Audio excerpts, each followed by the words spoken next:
The Torch and the Sword. By Rick Joyner. Chapter 1. The Torch. As I sat in my hotel room in London, I felt restless and thought about walking to Buckingham Palace, which was just a few blocks away. Even though I knew I was in the right place at the right time, it was one of my most difficult ministry trips ever. I began thinking about the prophecy which had foretold this trip, so I laid my head back in the chair to rest for a moment. Suddenly, I was in another world. I was standing on a beach, and water was gently lapping at my feet.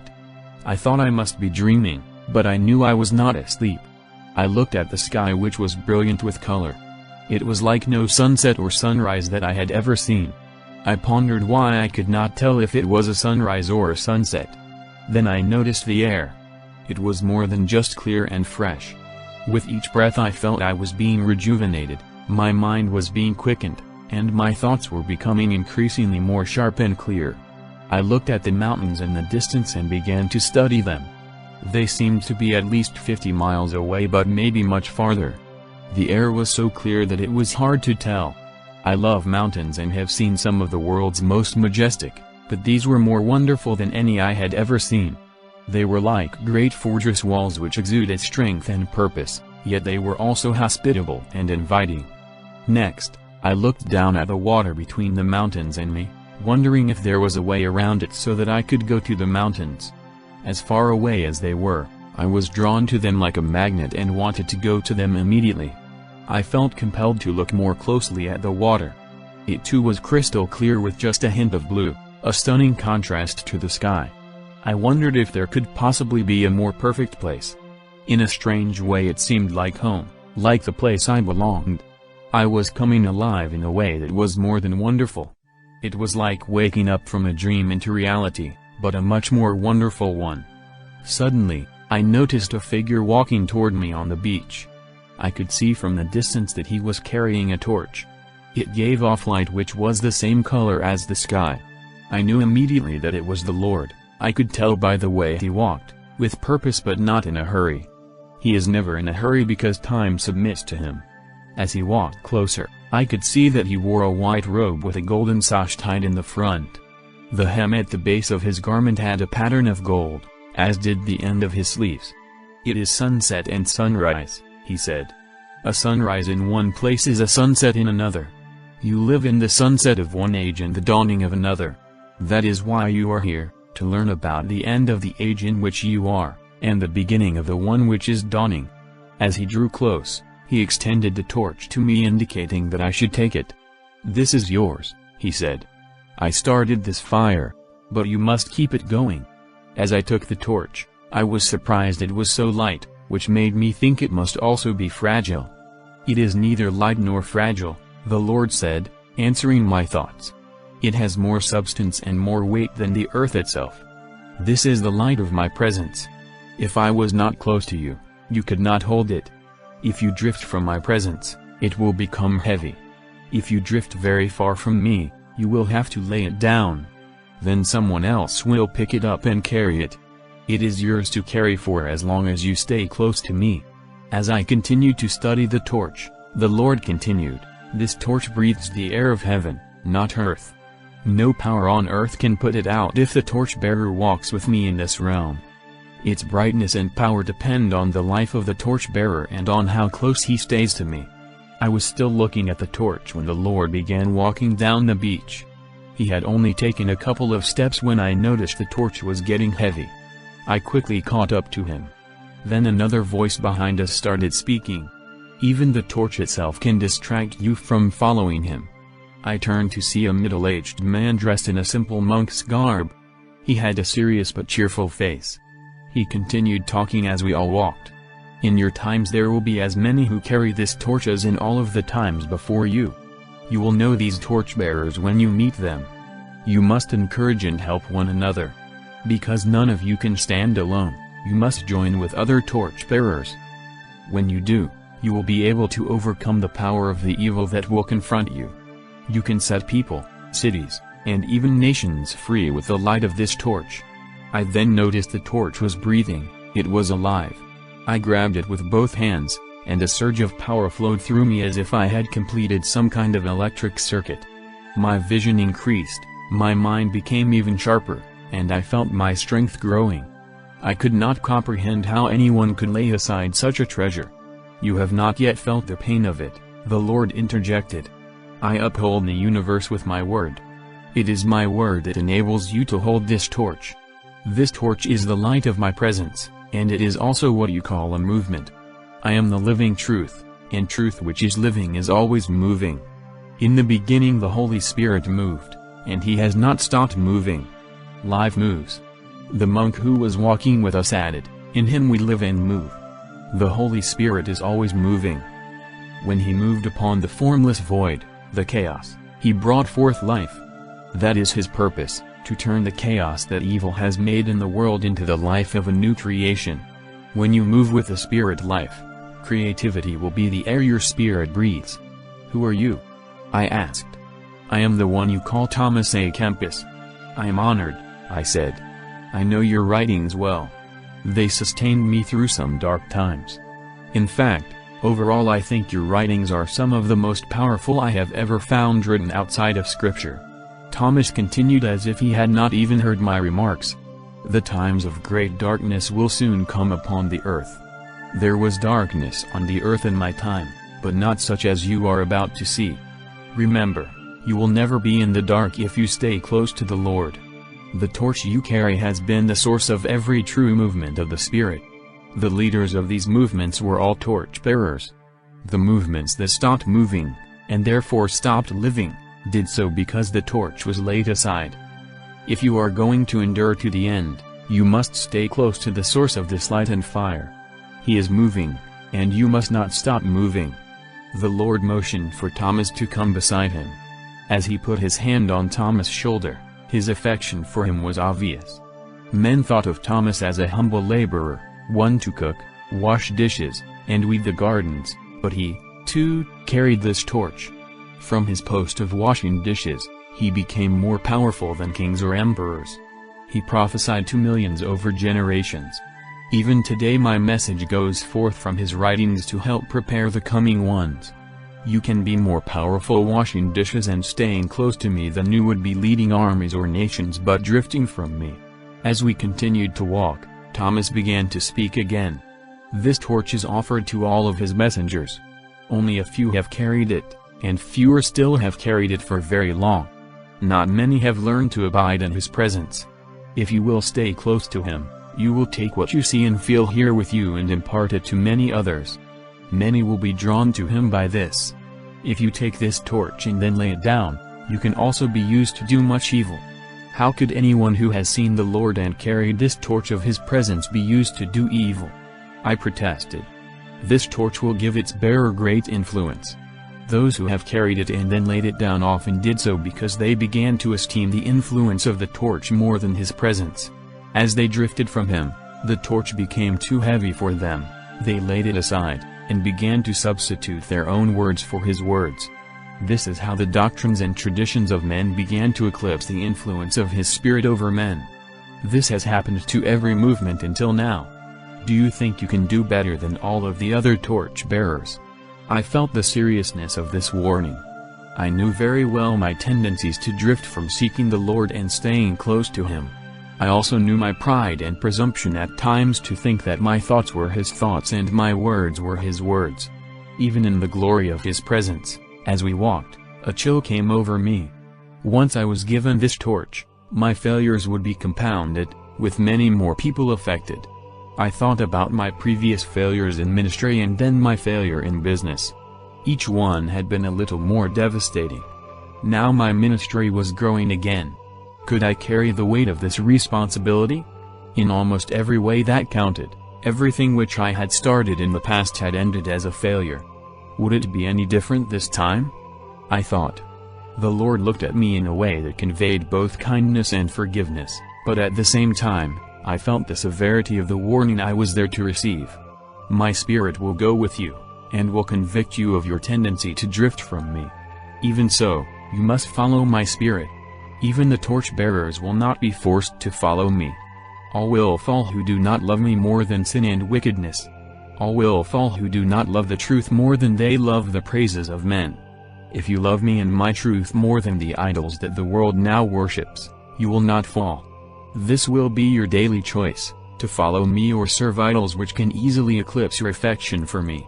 I gripped the torch much tighter. As I did, I felt so much energy flowing through me that it was as if every cell in my body was awakened and ready to spring forward. I thought about Romans 8:11, but if the Spirit of him who raised Jesus from the dead dwells in you, he who raised Christ Jesus from the dead will also give life to your mortal bodies through his Spirit who indwells you. Being close to him was causing my mortal body to come alive like I had never felt it before. Being awakened in this way, I began to realize everything in this place was alive, the trees and grass, but also in a strange way it seemed that the mountains themselves were alive. Even the clouds were somehow trying to speak. In a profound way it felt natural. It was right. I began to have a kind of fellowship with everything I could see. As I drank this all in, the Lord continued. It is now time to show the earth that heaven exists. Lower the torch to the sea. I lowered it to the water until it touched. Then I lowered it farther until it was completely submerged. The fire of the torch continued to burn brightly and even more beautifully under the water. Then the water caught on fire. Flames spread out from the torch and began to sweep toward the horizon. It proceeded slowly and steadily, reminding me of the way the Lord walked. I wondered if the sea was actually composed of some kind of fuel. As I looked at it more closely, I could tell that it, too, was alive. I watched as the fire burned. There was no smoke and no fumes. There was some heat, but it was gentle, a kind of penetrating warmth which seemed to release even greater energy inside me. As I stood by, it continued to increase. Soon I felt I could leap over a house, or maybe even lift one. It was an extraordinary, wonderful feeling. As I became alive, I was joining a life force that gave me the strength of the whole. It was like experiencing a spiritual critical mass. Thomas was watching me closely and soberly. He then added, as you abide in him and do his will, you will begin to flow with his life force, which is in all of the living. In this way, as we help others to come alive, the life grows in us too. Do not fall to worshipping this life force. You will only stay on the path of life if you seek the source of life. I knew this was another important warning, a trap which many cults and New Age movements had fallen into. Even so, I wanted to remember the feeling. I knew that everyone who ever tasted of this life force would be forever addicted to it, perpetually seeking it like a junkie seeks his next fix. Thomas, also obviously reading my thoughts, continued. There is no intoxication like life itself, but remember that it is still intoxication. Many fall under even the slightest touch of his spirit and can become drunk in the spirit by just a taste of this. However, the priests had to learn to stand and minister even in the presence of his glory. If you yield your body to this life, you will be drunken. If you yield your spirit, you will be quickened, strengthened, and see even more clearly. You must train the coming ones not to seek to feel good and not to become intoxicated by this power, but rather to be sobered, able to see clearly and function in their duty. You will have forever to feel good after you have accomplished your purpose. The Lord turned and looked directly at me. You can set nations on fire with this torch. This is the same fire Moses saw in the bush. This is the fire I send with him to set my people free. It is what I am about to send with my messengers to again set my people free. I looked at the fire on the water, and I saw that the water was composed of multitudes of beings, people. They were on fire, but they were not being consumed. They were coming alive. This was a fire that would one day cover the earth. It would consume the wood, hay, and stubble, but it would purify the gold, silver, and precious stones in every life. I thought about what the Lord said in Luke 12:49, I have come to cast fire upon the earth, and how I wish it were already kindled. I looked over at Thomas. He knew what I was thinking. Yes, the time has come. The fire is now kindled. Chapter 2 The messenger We remained by the burning sea for a long time. The life, energy, and peace I felt continued to grow. It was like a rush of joy that did not pass away, but rather increased toward a certain fullness of joy. I knew there was nothing on earth that could compare to this, yet it seemed vaguely familiar. You are experiencing the joy and strength that man knew before the fall, the Lord explained. You are only beginning to experience what is actually a normal life for man, the way I created him to live. As the flames of the sea swept over me gently, I began to recognize the feeling. It was what I had started to call the Emmaus Road burning heart. It is the way our hearts burn when we walk close to the Lord and He personally teaches us. I began to think of Adam, who had walked with God in the garden, and Enoch, who had walked with God so closely that he was translated straight into heaven. The Lord again answered my thoughts. When I walked with Adam, I taught him about the creation and his purpose for cultivating and maintaining it. I also gave him the freedom to be creative as he cultivated it. He was created to bear my image. To bear the image of the Creator, one has to be creative. In this we had great fellowship. True creativity can only be found by those who walk close to me. It is a relationship with me which few have experienced, but one I cherish very much. Some walk very close to me, even though they do not know my name. They do not know that I was made flesh and walked on the earth. The time has come for all who seek me and my ways to know my name and to know my ways, which were revealed when I walked the earth. When Adam walked with me, he was in harmony with the creation and felt the energy and strength you now feel. He was so full of life that he lived almost 1,000 years after sin entered him and the discord of sin entered his soul. Great power is in life, but all life will lose its power if it does not stay close to me. Enoch yearned for what Adam had lost. He walked with me, and I began to teach him like I did Adam. He discovered the source of life, walking with me. The life became so great in him that he would have still remained on the earth if I had not brought him up to dwell with me here. He was too full of life to die, so I had to take him up. I am still learning about life, another voice behind me said. I turned and saw a man standing far away in a beautiful green meadow. His voice seemed to be much closer than he actually was. He began to walk toward us in a way similar to the Lord's walk, resolute but unhurried. As he approached I noticed that his face was the same color as the sky, the torch, and the Lord's face. He also wore a garment similar to the Lord's. He walked up and took the torch out of my hand.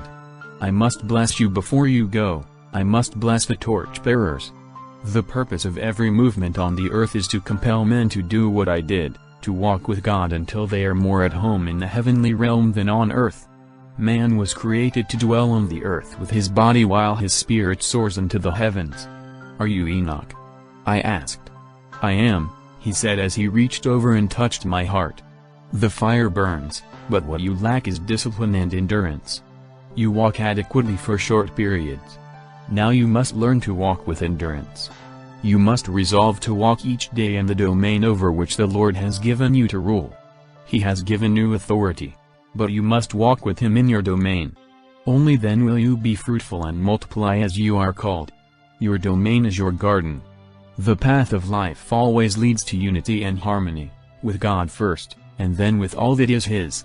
This takes strength and endurance because the whole creation is now in discord and opposes unity. Enoch then took the torch and touched it to my heart. It caused a great rush of energy and power and then a joy that almost could not be contained. When he pulled it away, the fire continued to burn inside of me, and the energy continued to surge in waves throughout my body. I knew I had felt this before. The Lord makes His messengers flames of fire. You cannot walk with God, or fulfill His purpose for you on the earth, unless you keep this fire burning in your heart. Lukewarmness is your deadly enemy. You must not let the fire wane by drifting from His presence. This fire which now burns in your heart must be given fuel each day. Its fuel is the atmosphere of heaven, which is the breath of God. What He breathes upon lives, and what He does not breathe upon dies. Seek this life and pursue it. If you do, you will leave a trail of life where the river of life will break out and flow. If you walk as you are called, you will help restore true life to the earth. Enoch then took my face in his hands and looked into my eyes. He was the very definition of graciousness. He seemed to be so saturated with joy and love that I felt he was the most like the Lord of anyone I had ever met. I felt that anyone who saw him would spend his life trying to be like him. I then realized the main reason he was looking into me was so I would look into him. I did. Then he released me and walked back in the direction from which he had come. "Enoch has a special investment in you," the Lord said, as we both watched him go. He prophesied the coming of the mighty ones who are soon to be released on the earth. From the time he was allowed to see them, he has waited for this time. You are called to help awaken these mighty ones to their destiny. When they are awakened, they will have the heart of Enoch. Their might and strength comes from this torch which Enoch first picked up and other faithful ones have kept alive on the earth. From among those coming, there will arise many like Abraham, Moses, Elijah, John the Baptist, Peter, Paul, and John.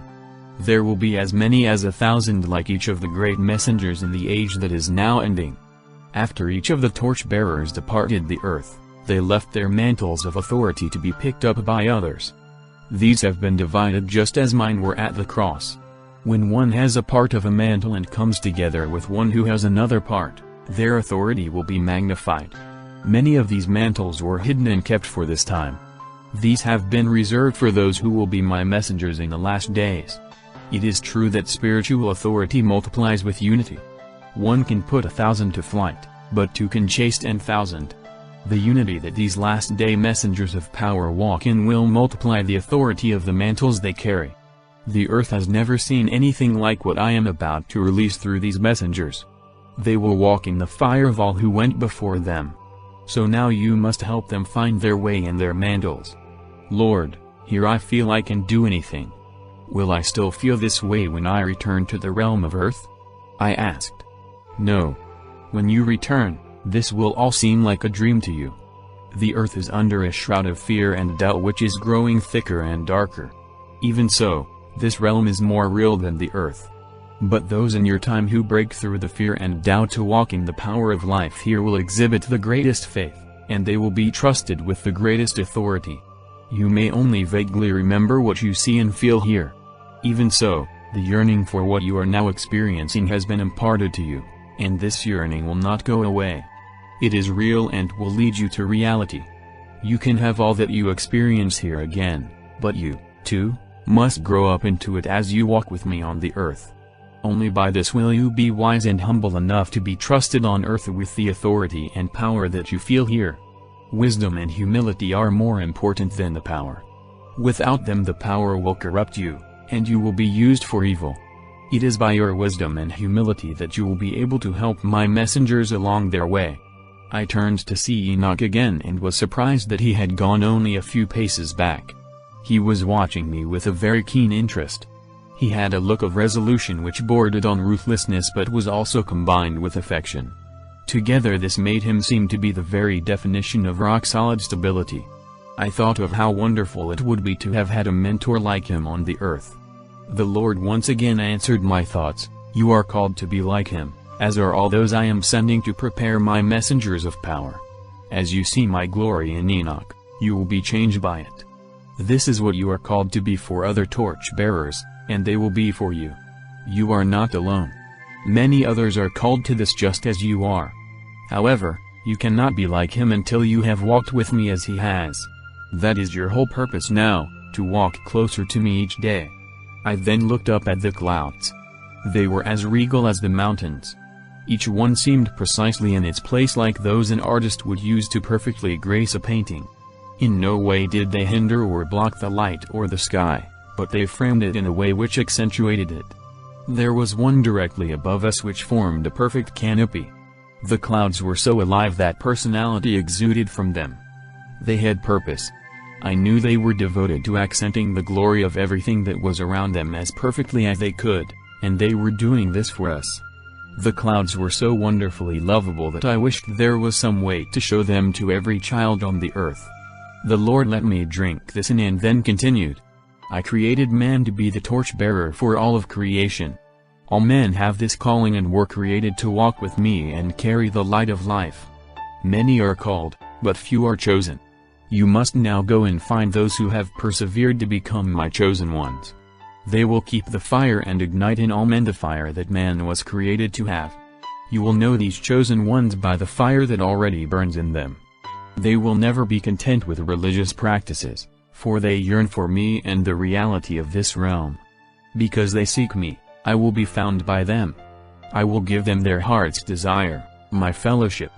I will be their inheritance. I will also give them greater authority than I have yet entrusted to men on the earth. They will receive this because they will have the wisdom and humility to use it. When the day of judgment comes, their testimony will be that they walked with me and their fire did not dim. These are my messengers that the whole creation has been waiting and travailing for.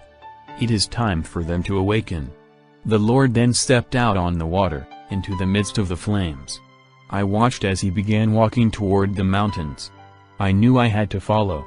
As he walked out onto the burning sea, the torch became heavier.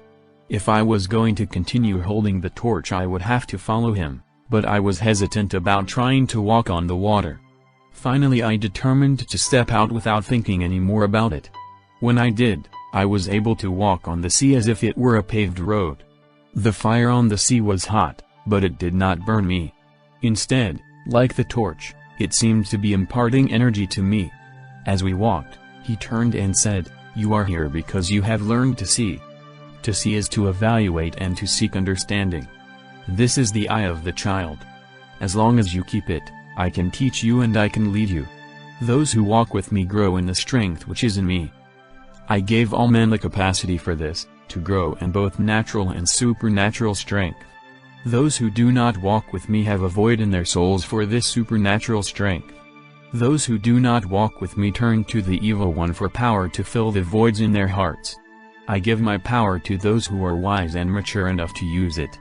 The evil one gives his power to those who are foolish and immature enough to be used by it. The time is coming upon the earth when all must choose to walk with me or be taken over by the power of an evil greater than has yet to be known on the earth. As we walked, waves of fire spread out from us on the sea as if we were a wind blowing. When the Lord pointed in a direction, the flames intensified in the direction he was pointing. I tried pointing, and it did the same. Then the Lord stopped and turned to look at me. I have a fire to cast upon the earth that has now been kindled.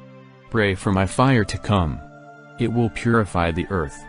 Pray for it to consume the chaff and to purify my chosen ones.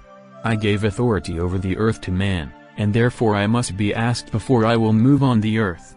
This is the great purpose of those who walk on the earth, to know me and my will. Then they can ask for my will to be done on earth just as it is done here in heaven. And it will be done. What you will now see here is so you will know my will on the earth for your time. Suddenly, I was standing in a valley. Chapter 3 The horse and the girl. As I surveyed the valley, the first thing that caught my attention was a beautiful stream flowing through the middle. It was a natural setting, yet in some way it seemed wonderfully manicured. It was so seemingly perfect that I could not tell if I was still in the realm of heaven or back on the earth. Then I heard a noise above me and on both sides. It sounded like many thousands of stomping feet. It was an alarming sound, especially in such a peaceful setting. I knew right away that something was not right. A great multitude appeared all around at the top of the mountain. It was an army of some type. As I watched, they began to descend from the top, moving slowly, even tentatively, but relentlessly. I began to feel very strongly that this was an evil army with evil intent. Then thousands of vultures appeared like a cloud above them, circling as if waiting for a slaughter. I was appalled by what they would do to this beautiful place, not to mention afraid for myself since I was obviously hemmed in by this evil horde. "What are you going to do about it?" a voice behind me asked. I turned to see who was speaking and saw a large, white stallion. It was beautiful, with the muscles rippling even as it stood still. I had never seen such intelligence in an animal's eyes before, so I wondered if it had spoken. "What can I do about it?" I asked. "I see you are a torchbearer. This horse is for you," the voice continued. "You must learn to ride it if you are going to help stop the evil horde that is coming." "Is there time to learn to ride a horse?" I asked, looking around for the owner of the voice, since it was now clear that the horse was not speaking. "There is still time." Then a young girl, who seemed to be 10 to 12 years old, stepped from behind the horse. She was dressed in what appeared to be a school uniform, but it was covered with silver and gold armor which was worn and battered. A sword was strapped to her belt. She was thin with a beautiful face and brilliant blue eyes which were set in a fierce, penetrating focus. She exuded a boldness and confidence with a childlike purity that was stunning in its nobility. "I am here to teach you how to ride," the girl said. "We have time," she repeated as if trying to calm me. I was captivated by this little girl but still agitated by the huge, dark force that was descending on us. I marveled at how calm she was. I wondered if she was just too young to understand what such a horde from hell would do to her and this place. However, as I looked at her, it was obvious that she had both experience and intelligence beyond her years. "I understand much more than you think," she replied as if my thoughts had been spoken out loud. "I am here to fight with you, but first you must learn to ride this horse. We do have time, but not time to waste. We must get started." "Let's get started then," I said, not wanting to waste a second. "I know how to ride a horse. Is there anything special I need to know to ride this one?" I asked. "I don't know," she answered. "I have never ridden a horse. But I thought you just said you were here to teach me how to ride. How are you going to teach me if you have never ridden a horse yourself?" "You will learn by teaching me. You will not be fully trusted with this horse until I have my own and can ride it as well as you do. You also must understand that this is not like any horse you have ridden before. Tell me all that you know," I replied. "Can we drink from this stream?" I asked, feeling thirsty and weak. "Of course. That is why it is here." I reached up and touched the reins on the horse. I gently pulled, and it followed me without a hint of resistance. When we reached the bank of the stream, I reached down and brought a sip of water to my lips. Immediately, my eyes brightened and my mind became clear. As I continued to drink, I felt stronger. I gently nudged the horse forward, and it knelt down on its knees and drank. I had never seen a horse do that. The little girl did the same, getting down on her knees to drink. I decided to do the same and drank my fill. "Fear makes you weak," the girl said when she had finished. "You're a very wise little girl," I responded, thinking how truly extraordinary this child was. "How do you know so much, and how do you know about this torch?" Before she could answer, the increased noise from above caused us both to look up. There was obvious confusion in the ranks of the evil host. My eyes were so sharp now from the water that I could make out some of the banners over the different divisions. The banners I could see were named after different philosophies, religions, and strange mystical teachings, some of which I had heard about but were not very familiar with. There were other banners, but they were too small or far off for me to read. As we continued to watch, the confusion increased until some of the divisions started fighting with each other. A huge cloud of dust was rising, and battles were breaking out in all directions. Soon the entire horde was disappearing back over the tops of the mountains. However, they did not go far because I could still hear them and see the dust rising from the great commotion which was obviously going on among them. So it seemed we were safe for a while. "That is why we still have time," the little girl explained. "Demons hate each other as much as they hate us. They can't march together for very long before they start fighting each other. The only thing that can keep them unified is a battle with us. Their fear of us is stronger than their jealousy of each other. That is why we must be ready to defeat them when we fight. When we fight we must destroy them completely." "You talk as if you are a seasoned warrior," I said, examining her armor. "Please tell me more. I have already watched well-meaning but foolish people try to fight the evil ones before they were strong enough to defeat them. This only made the enemy stronger and more unified. Battles that are not fought through until there is a complete victory always result in our losing more ground to the enemy. Even though it was before my time, I was told that we once had control over much of this country. Now we are surrounded in this little valley. The next time we fight we must win or all will be lost." Then she looked at me with her penetrating blue eyes. They were like the blue of the hottest part of a fire. "Retreat is not an option. We have nowhere left to go," she declared with more seriousness than I had ever seen in such a young child. This startled me as I had been looking around to see if there was any way of escape. "How old are you?" I inquired. "How do you know so much?" "I am 12, but I have been fighting since I was 5. I have learned much in the battles, but my wisdom comes from this river. This is the river of life. It gives the life which transforms experience into wisdom, the vision that is true. This is a beautiful stream, but hardly a river. This can't be the river of life. I protested. It is.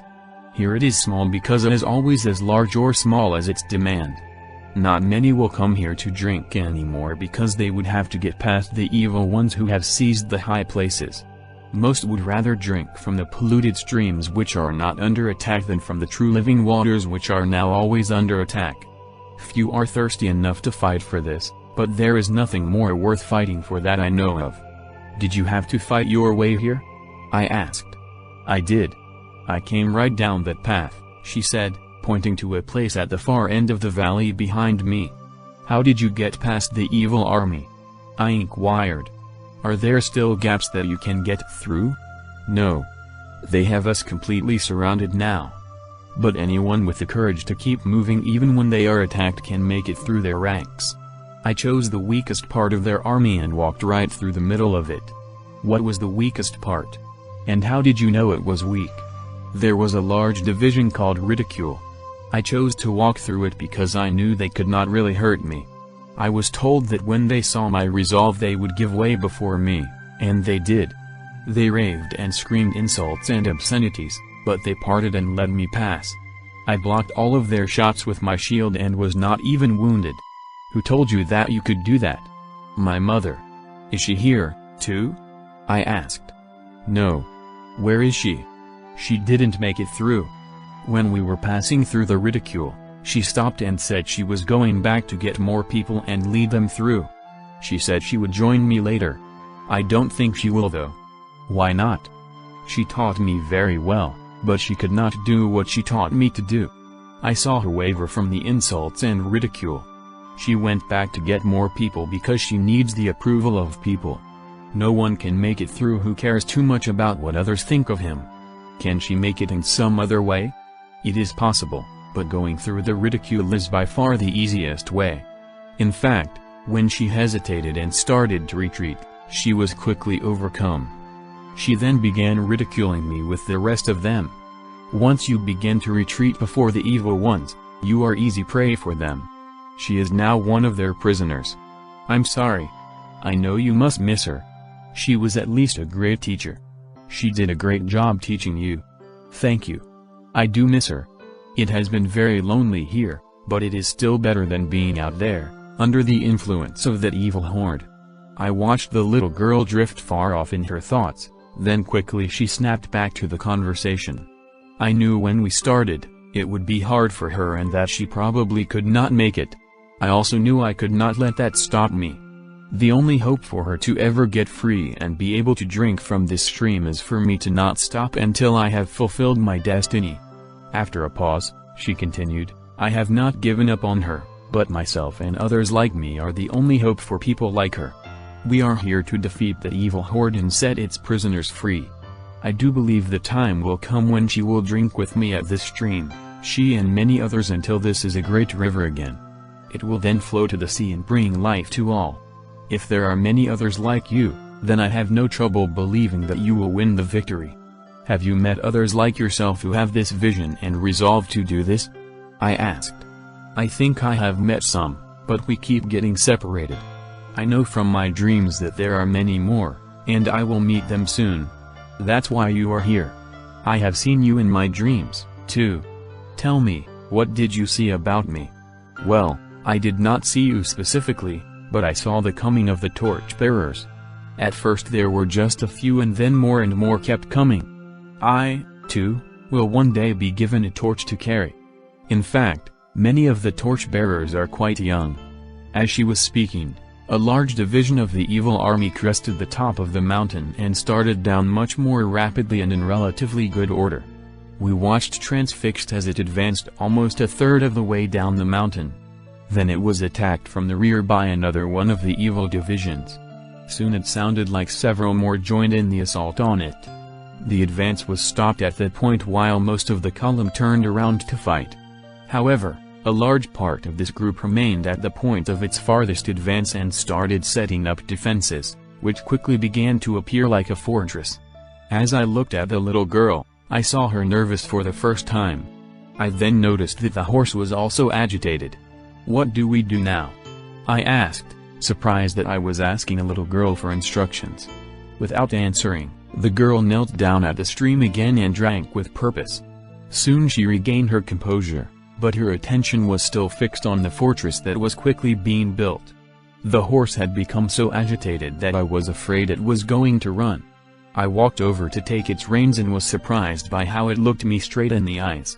I tried to stay as calm as I could because I felt if he sensed fear in me, he would certainly bolt. He let me take the reins and lead him back to the stream. It was not as easy as before to get him to drink, but he did. Then he calmed down.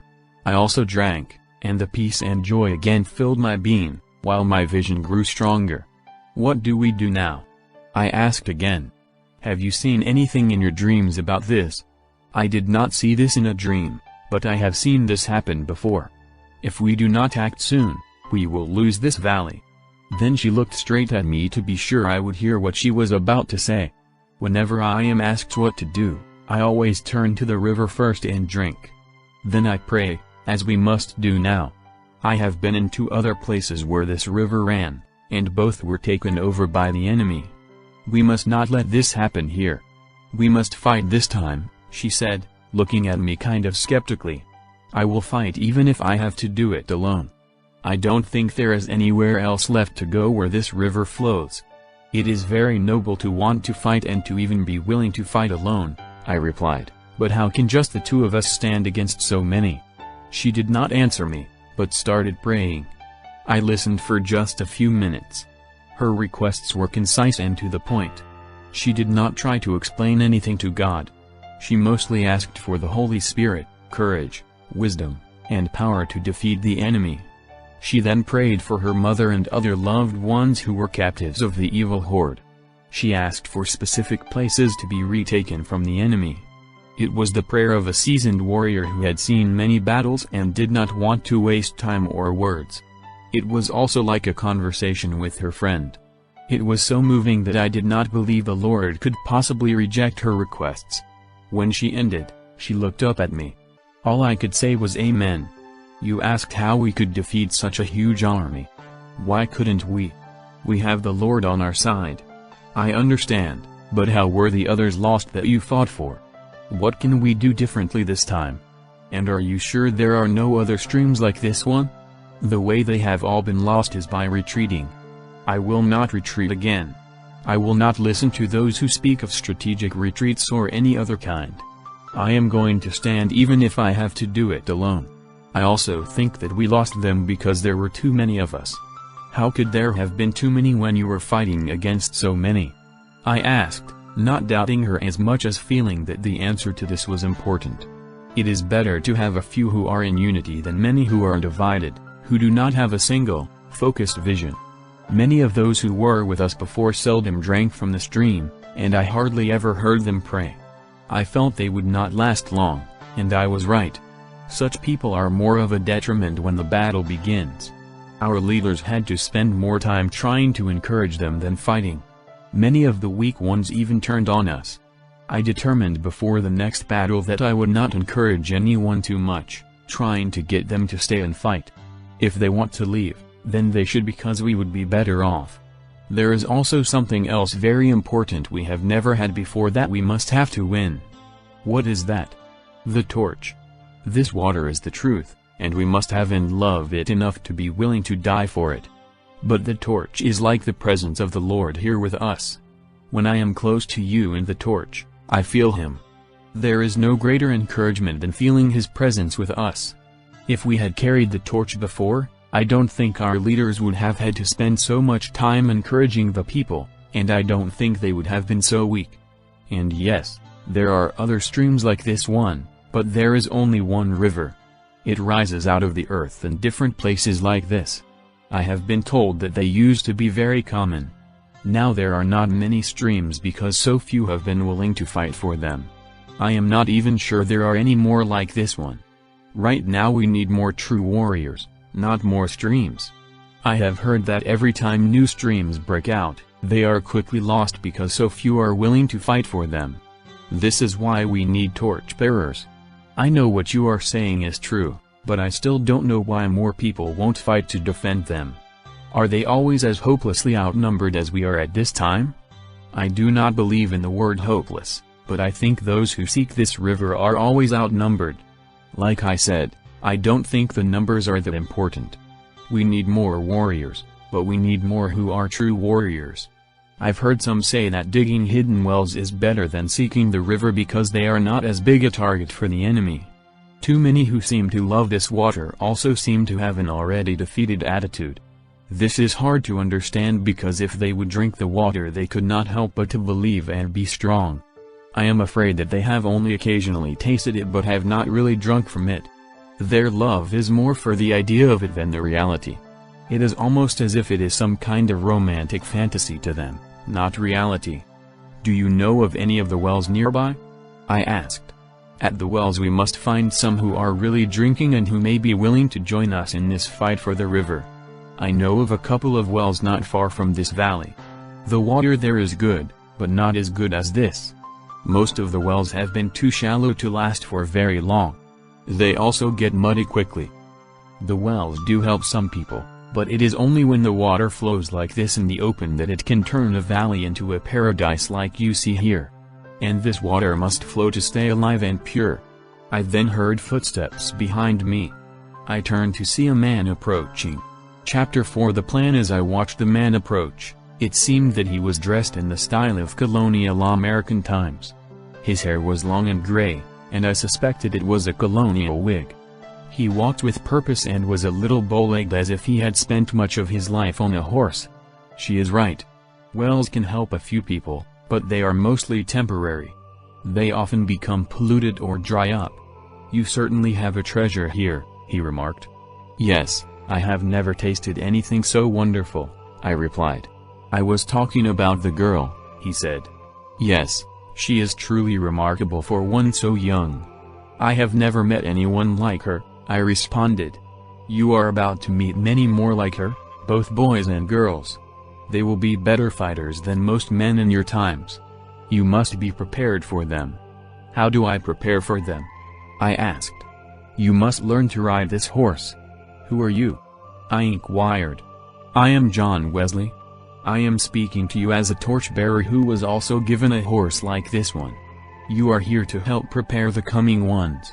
In my time there were but a handful of torchbearers and only a couple who rode the white horses. In your time there will be thousands of torchbearers and hundreds of these great stallions. You are here to learn about your purpose. You are called as one of those who will help awaken the coming great host.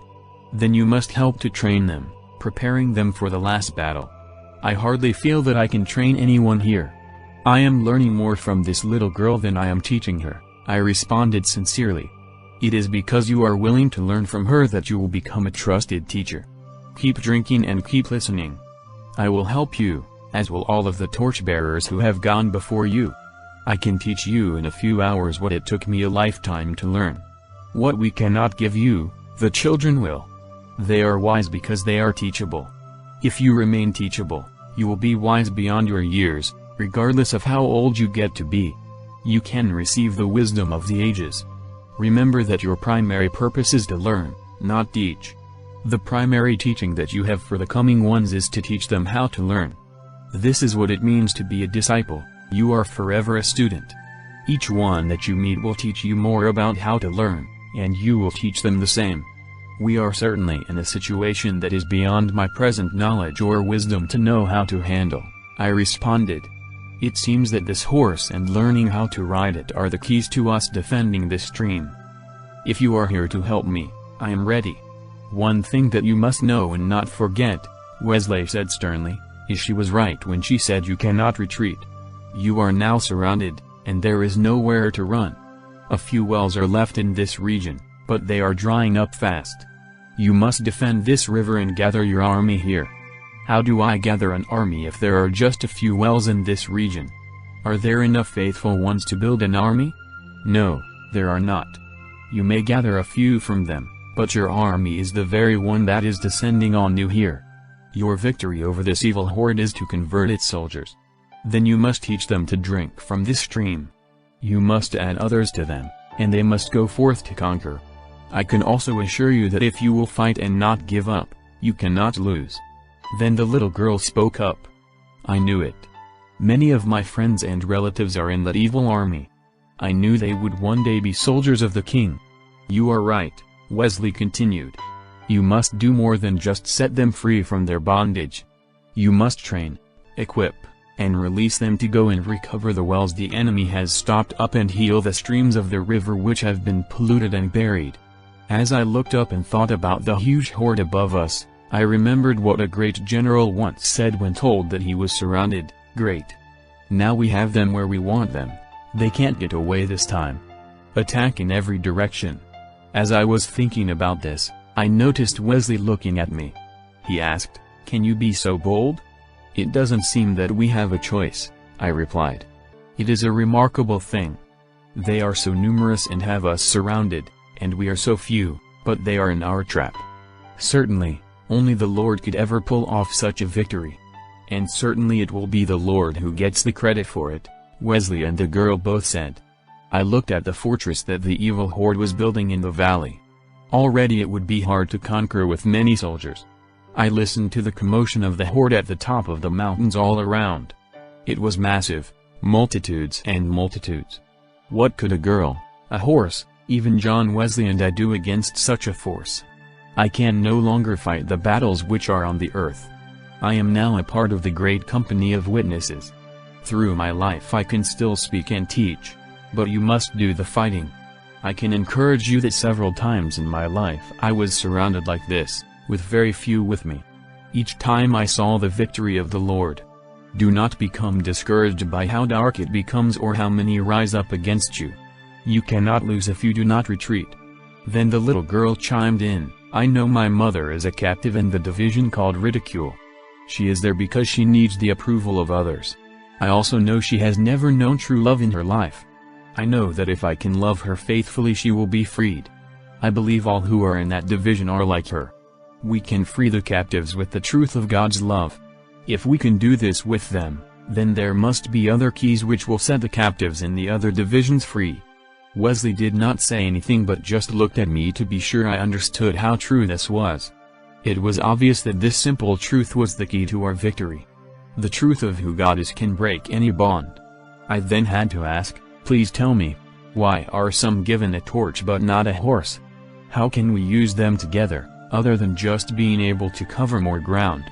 Many have the honor of carrying a manifestation of the Lord's presence, but few are called to start a movement. The torches are all given to start movements, but not many carry them forward in such a way to start an advance of the truth. The horse represents the movement which you have been called to start. Movements have the purpose of taking ground back from the enemy. They are for establishing strongholds of truth, which the enemy cannot prevail against. These become safe places for the captives who are released from their bondage to be healed, restored, and armed to go back out into the battle. Many will draw close to those who have the torch, but they will only follow into battle those who have the horse as well. Your first mission is to defend this place. Then mobilize those who are true seekers of the water of life. They must be trained and equipped to go and retake what the evil horde has found and trampled under its feet. Every captive who is freed from that horde can heal and restore more than they once destroyed. Life is stronger than death. Remember that you are not called to just take back the earth, but to restore those who are called to rule over the earth. As your armor bearer here has told you, the more who drink from this stream, the larger it will grow. In this way you can turn this little stream into a river that overflows until it reaches many other places. As it begins to grow here, when it breaks out in other valleys and deserts, it will be much stronger and deeper. How do I draw others here? I asked. It is obvious that we need a lot of help if we are to convert this army that surrounds us. You will draw others by drinking from the river yourself. Remember, the river grows as you and others begin to drink from it. The blind will follow anyone who can see, and the better you can see, the more who will be drawn to you. When they come, many will still be blind, and most will be wounded. You must teach them to drink until they are healed and can see. Regardless of what they look like at first, many who come to you will be the mighty ones that Enoch prophesied would come in your times. Then he looked at me with a penetrating stare as if looking to see if I could understand something very important. "The torch that you carry will also draw many to it, but the presence of the Lord is not enough." "How could the presence of the Lord not be enough?" I asked. "There is nothing greater than that. It is even more wonderful and invigorating than this water," I protested. "You are right about that. But many who love His presence still remain weak and immature because they only want to experience the joy of the Lord. Such are seldom willing to face the conflict of the times. His presence will always be the best and the most wonderful gift. Even so, for eternity we will have this.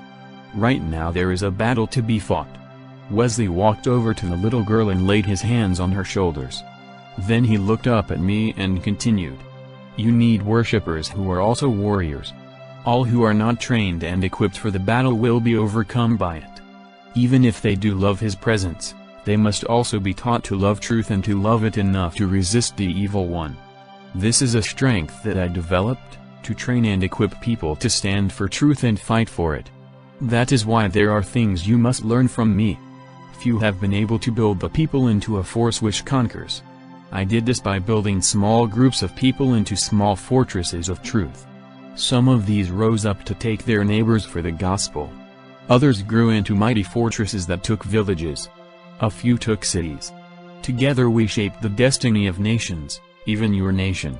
I felt when he said the words "your nation" that it was, in some strange way, the valley where we were standing.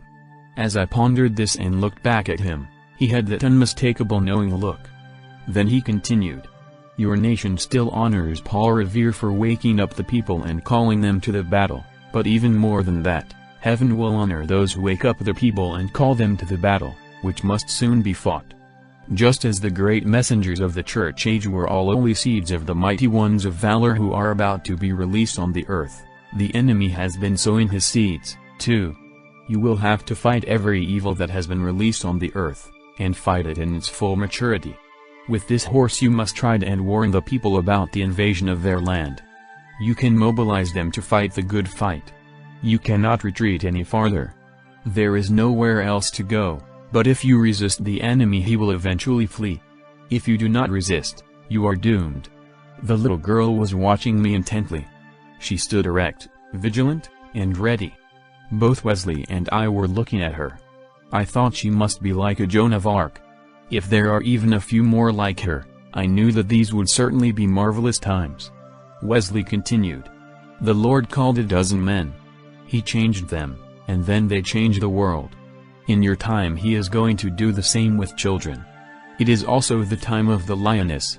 Great are the company of women who will preach the gospel. There will be many great men of God in your time, but the great marvel and great honor will be for the women and children who walk in the ways of the Lord. Remember, it was the woman who was deceived and had enmity with the serpent, but it will be her seed that crushes its head. Women have a special place in this fight." He looked into the eyes of the little girl. "It is your time as a woman. It is your time as a child, for the children will be for signs and wonders. They will turn the tide of the last battle. Gather the children and help their mothers. Great is the Lord in you for all you need." My attention was then caught by something flickering out of the corner of my eye. The fortress that the evil ones had built was being used to hurl fiery arrows in all directions. It was apparent that they were trying to scorch the beautiful valley we were in. Wesley turned and put both hands on my shoulders just as the Lord had done, saying, "You can't put out every little fire. You must destroy that fortress." Then I was suddenly alone, sitting in my room. Chapter 5 The SW0RD As I sat in my hotel room, I wondered if it had all been a dream, a vision, or if it had really happened. I wanted to quickly write everything down so I would not forget it, but I was exhausted. I decided to lie down on the bed for a few minutes to rest. Immediately, I was suspended in a brilliant blue sky. As a pilot I used to say that my office was the sky and had always deeply cherished the time that I spent there. But I had never seen a sky as beautiful as this. I felt more at home than I ever had before. Then I felt earth under my feet. I was again on a seashore. I knew I was in the heavenly realm again by the air that I was breathing and the breathtaking beauty of all that I saw. As I looked, I felt that this was the earth as it was meant to be. The desire grew within me to take this beauty and this air to the earth somehow. As much as I loved just standing in the place, I knew I had to leave soon, that I had to go back. There was a deep compulsion growing within me to make the earth right again. Then I felt the presence of the Lord behind me, but when I turned to see him, he was not there. I closed my eyes to just focus on breathing the air. When I opened my eyes, I was standing in yet another place. I was in the middle of a street, alone. I did not recognize it, but I knew it was a street in London. The peace I had felt in the heavenly place was still with me but fading fast as I looked at my surroundings. The torch was in my hand, but as my peace faded, the torch became heavier. I knew that I had to focus on the Lord and sense his presence again. As I did, the peace returned somewhat, and the torch became a little lighter. I began to feel great danger. I determined to keep my peace, and even though I was not afraid, I was more vigilant. I determined to keep my main attention on the torch while glancing periodically at my surroundings. I saw no threat but continued to feel danger. Down the middle of the street there was a grass strip that was about 15 meters wide. It had trees down the center that were surrounded by little protective metal fences. I began to walk down the street. Then I noticed one little fence that did not have a tree near it. I just assumed the tree that had been there had died. This did not seem like a big deal at first, but I began to feel grief for the missing tree that I could not shake. I stopped beside the empty fence to ponder what I was feeling. When I did this, I felt the Lord standing behind me. "Put the torch there," he said. I walked over and placed the torch in the middle of the little fence, gently pushing it into the ground so that it stood up straight. It was quickly planted firmly as if it had sunk deep roots into the ground. I reached out to see if I could pick it up, and I could very easily, even though there were already long roots attached to it. I put it back and watched it. It was strongly rooted again, and the fire did not dim. "You were able to pick it up easily because you have the authority," a voice behind me said. I turned around to see who had spoken and saw a man who appeared to be a street person or homeless man. He was standing beside a stairway to a house. "Pardon me," I said. "How do you know about this torch?" He did not answer my question but just continued his statement. "Each of these trees was once a torch and carried by someone like you. This is a city where movements become monuments." I did not like the sound of that at all. My torch was still alive, and I did not want it to just become a tree lining an obscure street. I wanted to pick it up and take it with me, but then, the Lord had told me to place it there. I did not know what to do. Obviously seeing my dilemma, the man continued. "Before the end comes, there will be movements that do not stop moving. Maybe you are one of those who can carry such a movement. Even so, for now you must do as the Lord told you and leave the torch where it is. I perceive that you are not yet ready to carry it very far, much less carry it to the end." "Who are you?" I asked. "I am a watcher," he said, and with that he vanished. I then looked at the street again to try to recognize it. I wanted to know the name of the street and where it was located in the city. I knew I was in a vision, but I felt like this was a real street in London as well. I wanted to find it when I came out of the vision. I felt that it was an avenue of monuments, though I could not see any monuments from where I was standing. I turned around to touch the torch so that its fire could surge through me. I needed more clarity. As I did, I was suddenly in yet another place, standing in front of the Lord. He was holding a large sword. The blade was brilliant, made of something that looked like silver, but it was almost transparent. It flashed with brilliant colors like a diamond.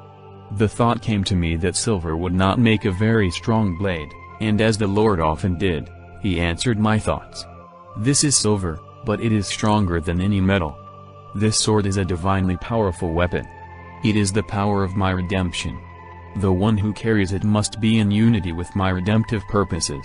You must have a heart to redeem or it will become too heavy for you to carry. You must be able to carry this too if you are to carry the torch very far." I continued to look at the sword. It was a plain design. And it did not just reflect light, it emitted light.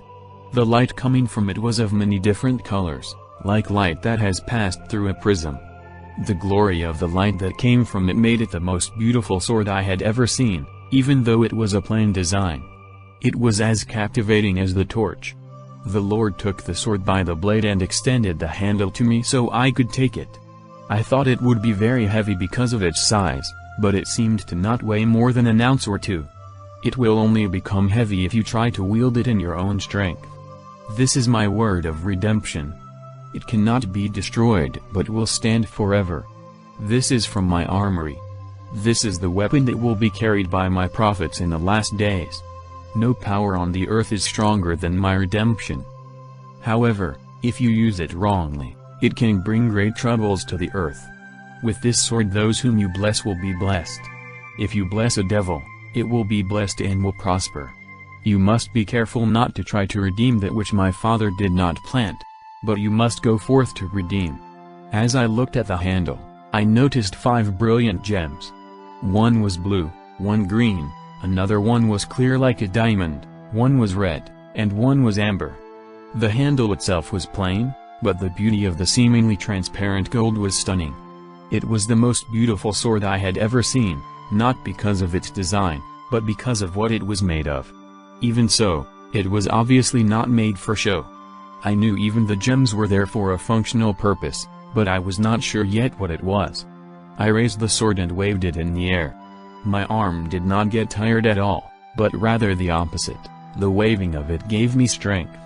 As strength came into my arm, it continued through my whole body. When I felt it reach my eyes, everything became brighter, more clear. As I continued to wave the sword, I could see farther. I then looked at the sword again. As I looked, my eyes began to magnify it like a powerful magnifying glass. I could see that the sword was also alive. Even the gems were alive. The Spirit moved in the beginning, the Lord continued. The Spirit never stops moving. This is the sword of the Spirit. As it is moving, strength is released to the one who bears it. It will quicken your mortal body. Remember that my word is never still, but living, sharp, and active. Life always moves. This is why my work on the earth is often called a movement. Just as I created the universe to ever expand, my word will be forever moving and expanding. Those who know the life that is in me will also forever be expanding in knowledge, wisdom, and power. They will never stop growing. As long as you abide in me, you will forever be growing in both knowledge and power. I now give you the command to move and grow.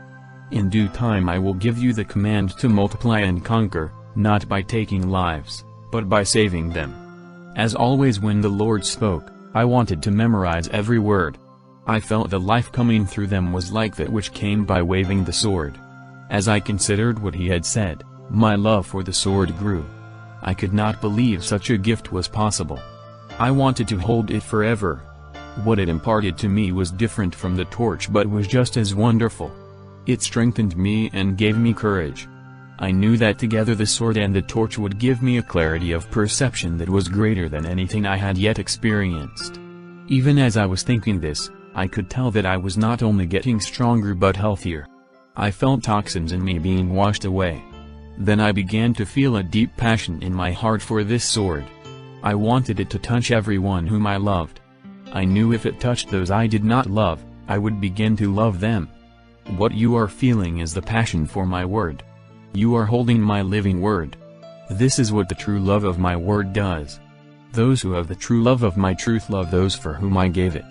The Spirit is again going to breathe on the scriptures, and this love for my word will come upon my messengers in your time, the Lord said very soberly.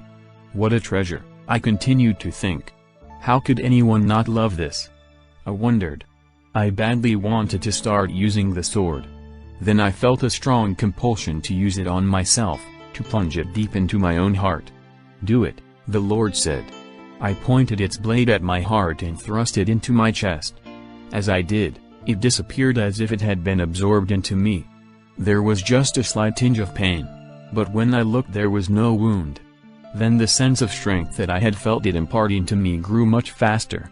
In just a few moments, I felt as if I could fly, lift buildings, and even walk through walls. I began to feel that I could do anything because the power within me was so great that I did not have to obey the physical laws. I also felt there was no limit to how far I could see or how much I could magnify anything that I looked upon to see it in more detail. My mind then began to awaken. Understanding began to grow within me until I felt like the universe was opened before me, perceiving and understanding its secrets. This was another kind of incredibly wonderful feeling. I was seeing everything by the Spirit, not just through my own eyes and mind. I felt at one with everything that I looked upon. I also felt great love for everything that I looked upon. There was no earthly feeling that could compare to this, and it was growing. That is the power of my word for those who will receive it into their hearts, the Lord explained. To receive my word into your heart must be your quest every day. Then you will begin to see. Then you will have understanding. It was by my word that the universe was created, and it is by my word that it is held together. My word is the answer to every human problem. If you will receive my word into your heart, it will grow within you, and you will never stop growing. Your mind will continue to open, and your knowledge will forever grow. I created the mind of man to ever expand so that you could know me, my ways, and my works. You must receive my word into your heart first, then it will open your mind. If you only receive it into your mind, it will not live. My living word must be received into the heart first, and then your mind will open. I could not help but to think of the ancient controversy: does one need to understand in order to believe, or must we believe in order to understand? I knew the answer. You are right, he said. Only when you believe can you understand. Even so, it is right to seek understanding. When your understanding ceases to grow, you have departed from the path of life. As long as you are on that path, you will grow. Your understanding will grow as well. As the Lord spoke, I turned to look at him. I began to see glory that was beyond any human language to describe. I physically felt the glory that I was seeing. I knew it was because he and the sword that I had plunged into my heart were one. When his word was in my heart, I was able to see his glory as never before. As I looked at him, my vision continued to grow. As it grew, I saw more and more of his glory. I knew this could be never ending, and I never wanted it to end. I understood how the cherubim and angelic majesties who had worshipped before him for ages and ages were in a continual state of such awe and wonder that they never wanted to do anything else.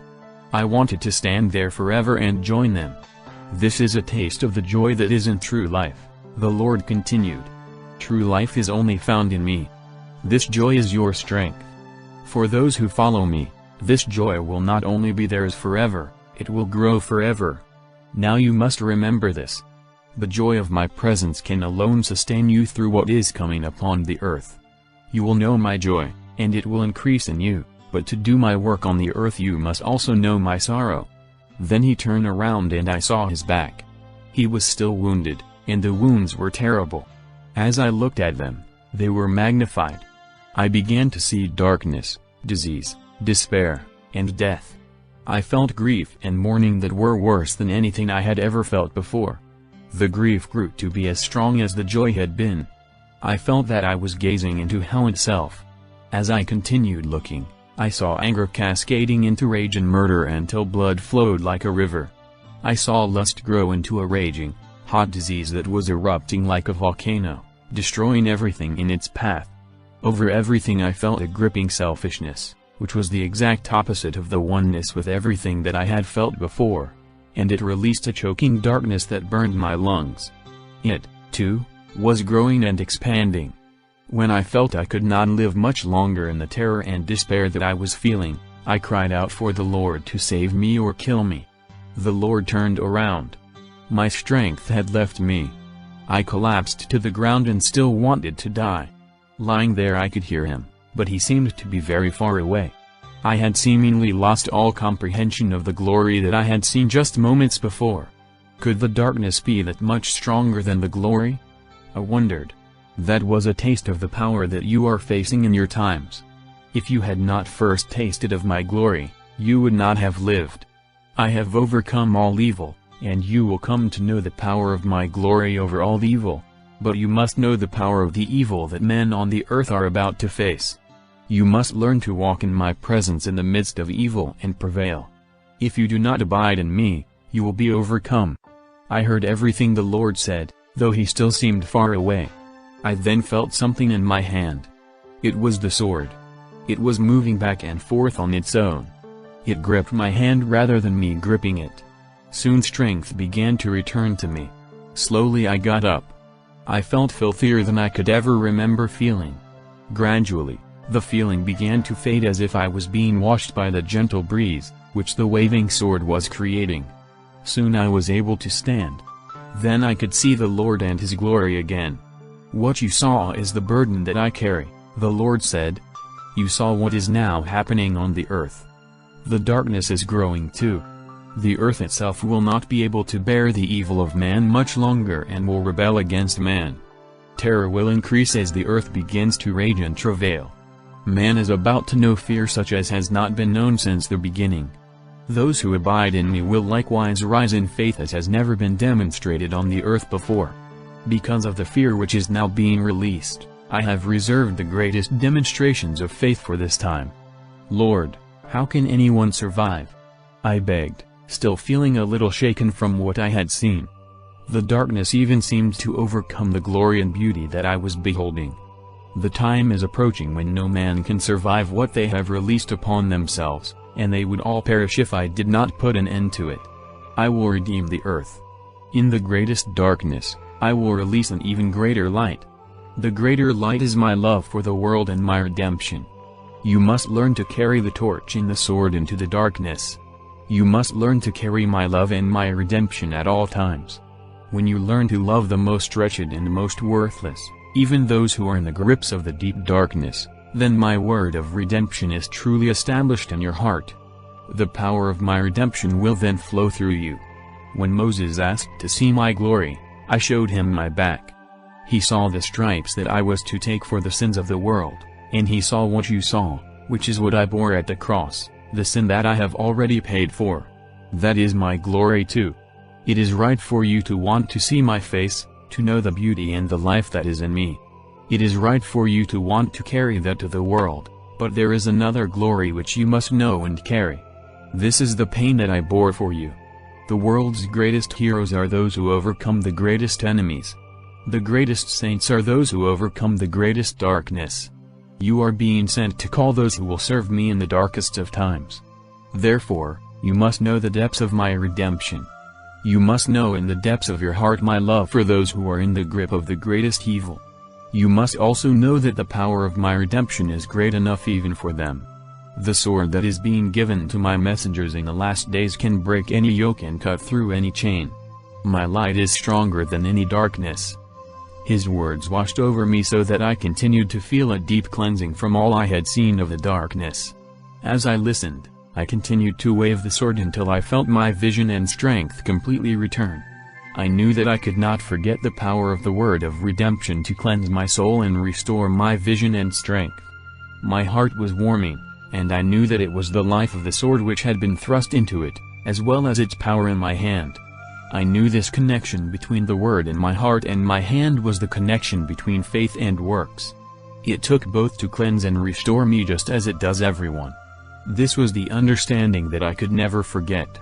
After a time the Lord continued, "You must have the sword and the torch. You must live in my manifest presence, and you must have my word in your heart and your hand. You must teach this to my messengers. No one will make it through the times ahead without both. You must grow in the light faster than the darkness is growing. My light is stronger, but to remain light it must be growing." As I listened, I instinctively continued waving the sword, and the strength continued to increase. Again I began to feel that I could fly, that I could overcome any earthly power. As I continued looking at the Lord, His glory was growing and expanding. I then grasped the sword with both hands as tightly as I could. I knew what was coming, and I knew what I had to do. The Lord turned around again so that I could see His back. When He did, I stepped into the darkness. Chapter 6 The power. I was once again on the avenue where I had placed the torch. I realized then that I had entered into the darkness without taking the torch with me, but I had somehow returned to the street where I had left it. I could not see the torch from where I was, so I began to walk, waving the sword as I did. I knew I had to find the torch. As I walked, I started to feel increasing darkness and oppression. It was indeed an avenue of monuments. As I waved the sword and my vision grew, I became alarmed that there did not seem to be life anywhere. The trees and grass in the middle of the street were green, but I did not feel life in them. I suspected that they were artificial, but when I looked more closely they had all of the functions of life, but were dead somehow. I continued to walk. It was a cold, damp, and dreary place. Finally, I came to a monument, which was green and brown tarnished bronze and seemed to increase the dreariness of this place. The statue was fastened to a marble foundation, but it all felt cold and meaningless. Even so, I felt that it was the statue of a great person, though I did not recognize who it was. I continued on, gently swinging the sword, not knowing what else to do. Then I saw a golden glow in the distance. It appeared to be life. As I approached it, I saw that it was a tree. It was still rather small, hardly taller than I was, but I was astonished by what I saw as I stepped up to it. The tree was the torch that I had left. It had grown and now had branches. It was full of life. It stood out in this place like an oasis in a desert. I reached out to grasp the branch closest to me. Immediately it fell into my hand. It was a torch just like the first one, which was now a tree. "Take it back to the monument," a voice behind me said. I turned to see the white eagle. He was whiter than I had remembered him, having seen him before, but I thought it must be because of the darkness of the place we were in. I also knew that he had become even wiser. His talons stood out, sharper and more powerful, and his eyes were more piercing. "You were right to plant the torch. If you had held on to it, you would have had one good torch, but now you will have many." "How is that?" I asked. "And where are we?" "You are in the heart of a great city that has died but is about to live again." "Is this where you're from?" I asked, knowing that it wasn't, but I wanted to keep the conversation going until I thought of something better to say.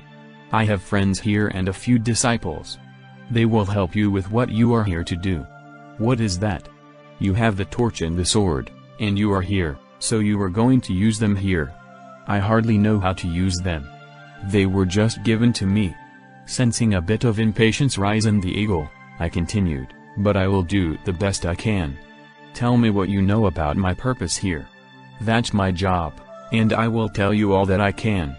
I'm also glad to hear that you do not know too much. You're safer that way. You will know what to do when it is time to do it. My young friends will help you." "Where will you be?" "I will be watching, just as I was when you touched the sea with the torch a few years ago." "A few years ago, it could not have been more than a couple of hours ago," I protested. "No, it was over 5 years ago. Remember, time in the heavenly realm does not seem the same as on the earth. I saw you when you did it.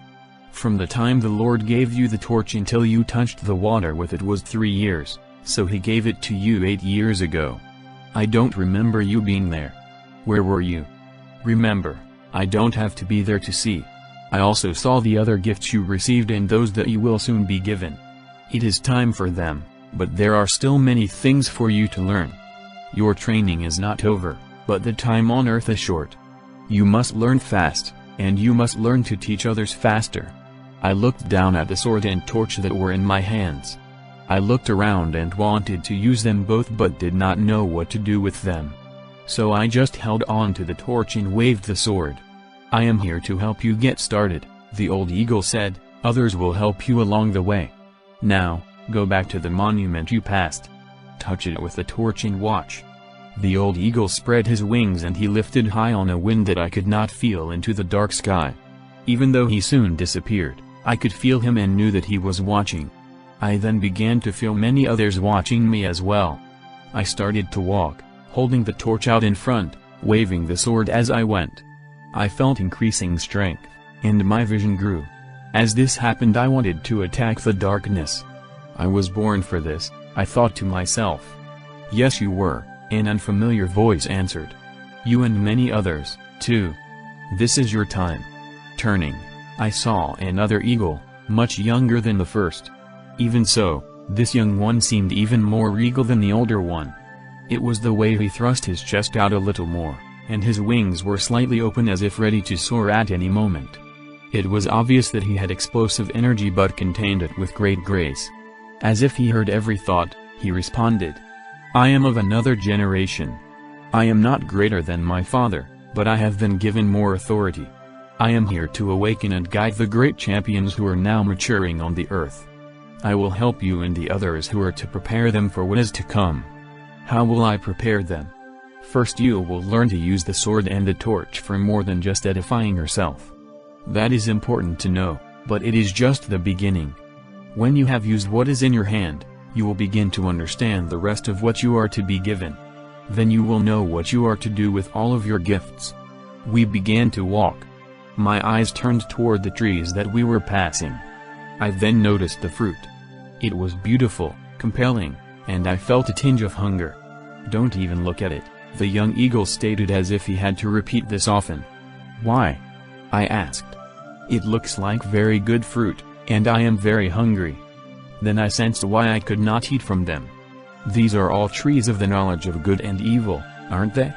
"They are." "How did you know?" "They seem to be alive, but they're dead, and the fruit looks delicious."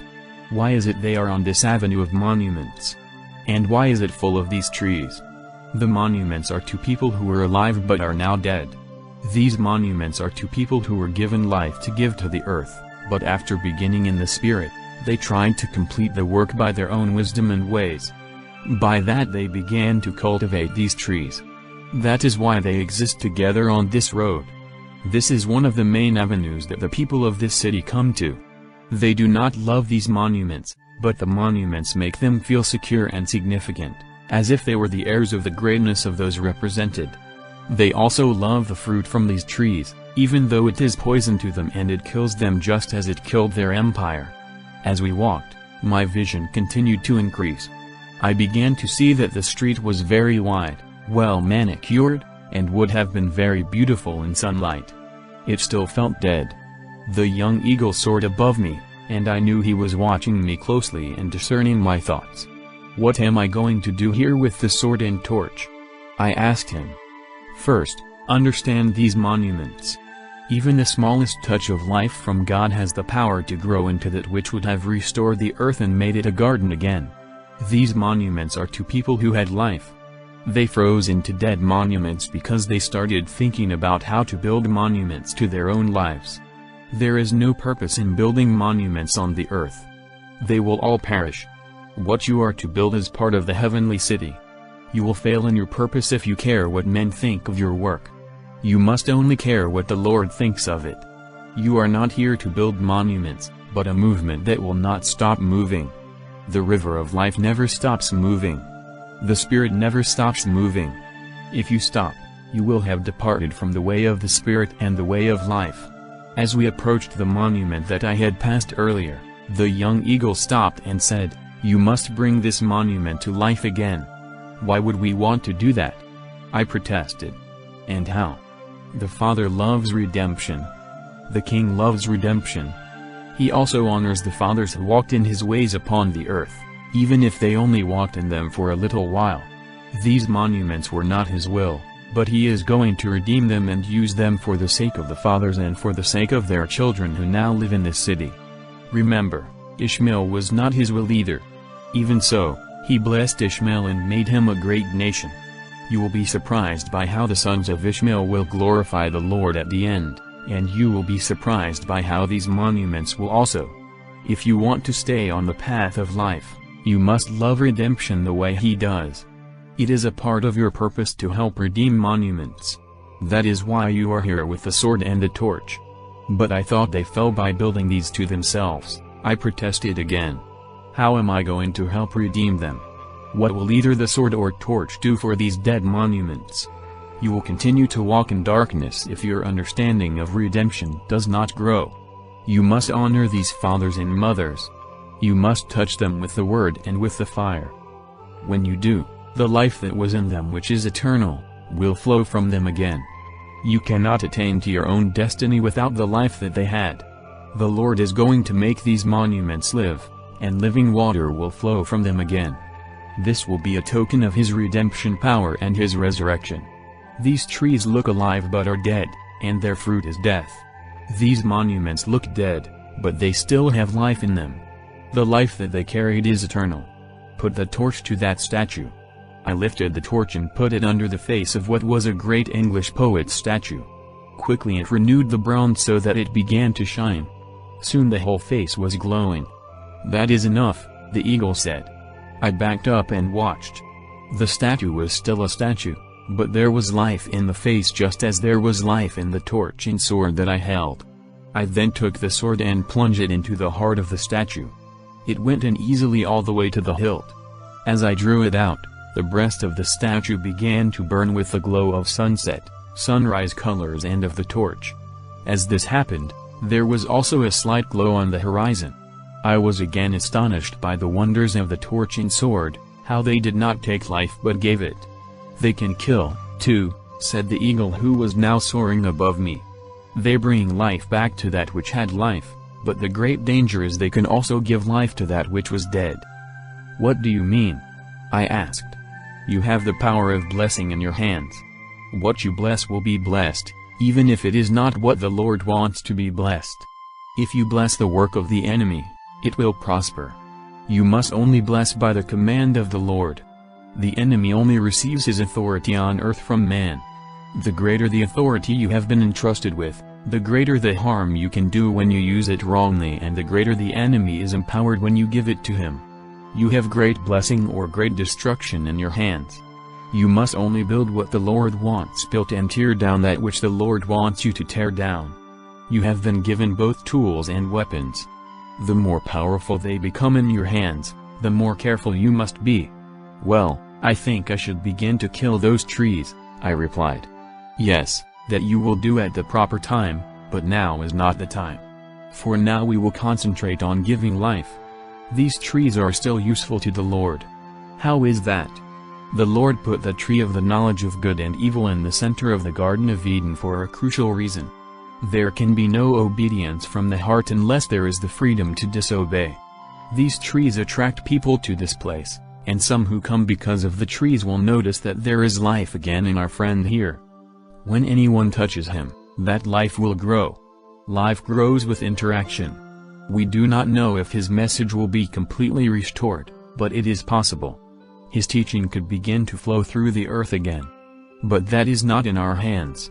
You have done your part, so now we must move on. Where are we going?" "There are other monuments in this city that you must touch and help to bring back to life. If the people respond to them, streams of living water will begin to flow throughout this city. Then they will join to form a great river. If enough are awakened to those who lived in their past, there will be life in the present, and they will flow together down the great river that will carry them to a glorious future. If you are an eagle here, you must have seen into the future of this city. Will that happen here again?" I asked, not wanting to waste time with monuments if it did not produce results. It is not our place to be concerned with results. The Lord gives everyone a chance, even when he knows they will reject it. However, when I fly high enough I can see into the future, but only a narrow part of it. I know that life will flow through this city again, and I know that so many of my kind would not be here if the potential of this city were not great. It is our place to use the gifts that we have been given and to trust the Lord with the results. You must learn well the lessons of this city.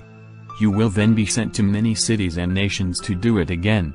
You are called to give life to cities and nations by giving life to their past, their monuments.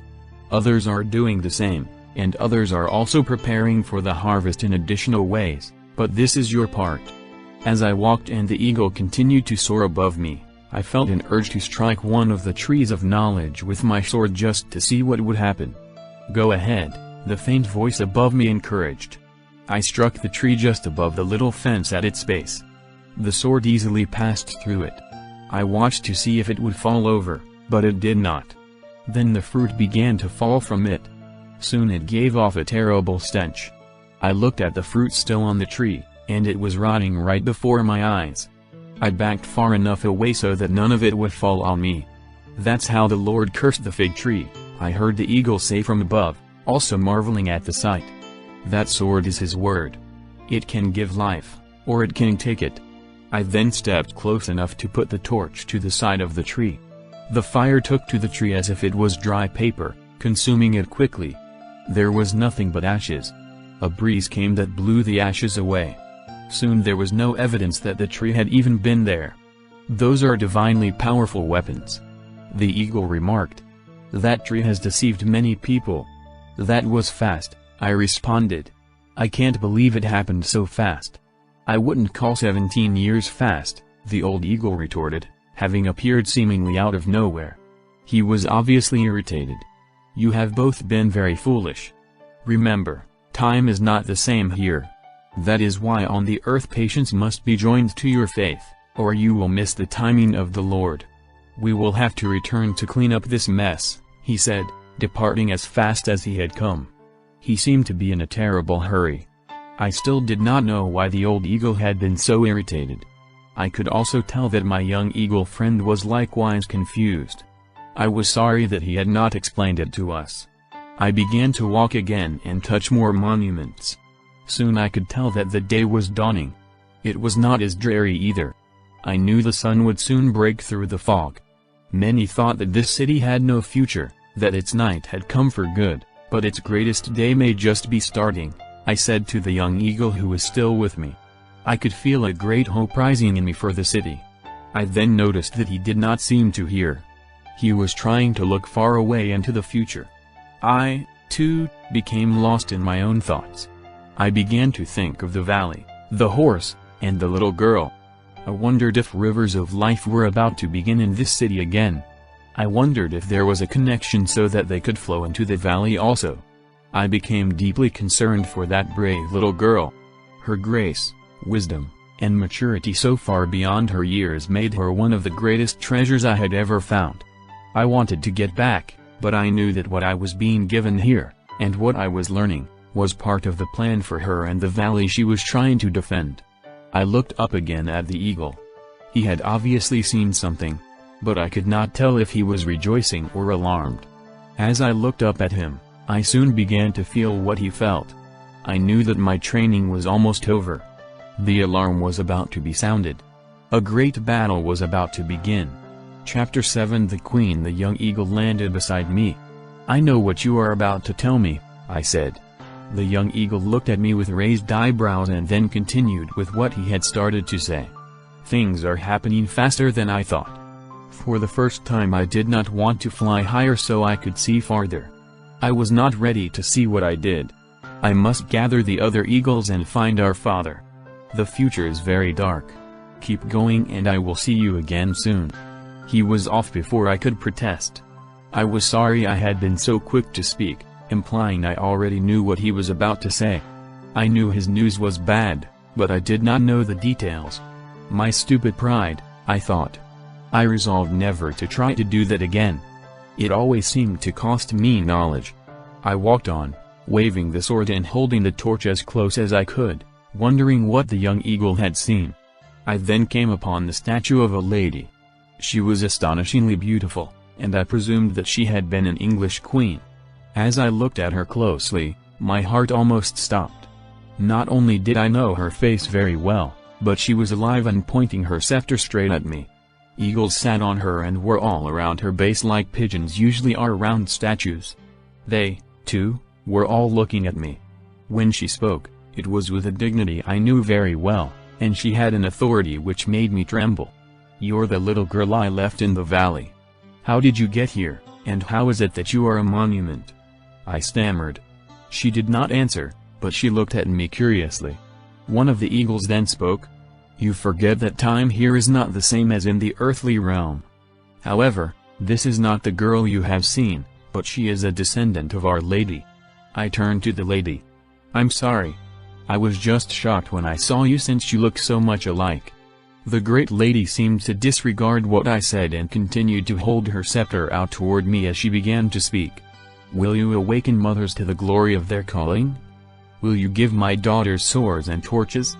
They are the ones who keep the torches alive, and they will wield the sword wisely. My daughters will stop the death and bring back the life." I stood in speechless awe. Her words came with authority and nobility, which were as beautiful as she was. I did not want her to stop speaking because her words were so exhilarating. "Are you Elizabeth?" I asked. "No." "Are you Mary, the mother of Jesus?" Gazing at me with eyes that were warm, yet firm, it seemed that the faintest smile crossed her lips as she answered. "You know me." Elizabeth knew me. Abraham searched for me. I am not Mary, but I, too, am a mother to Jesus.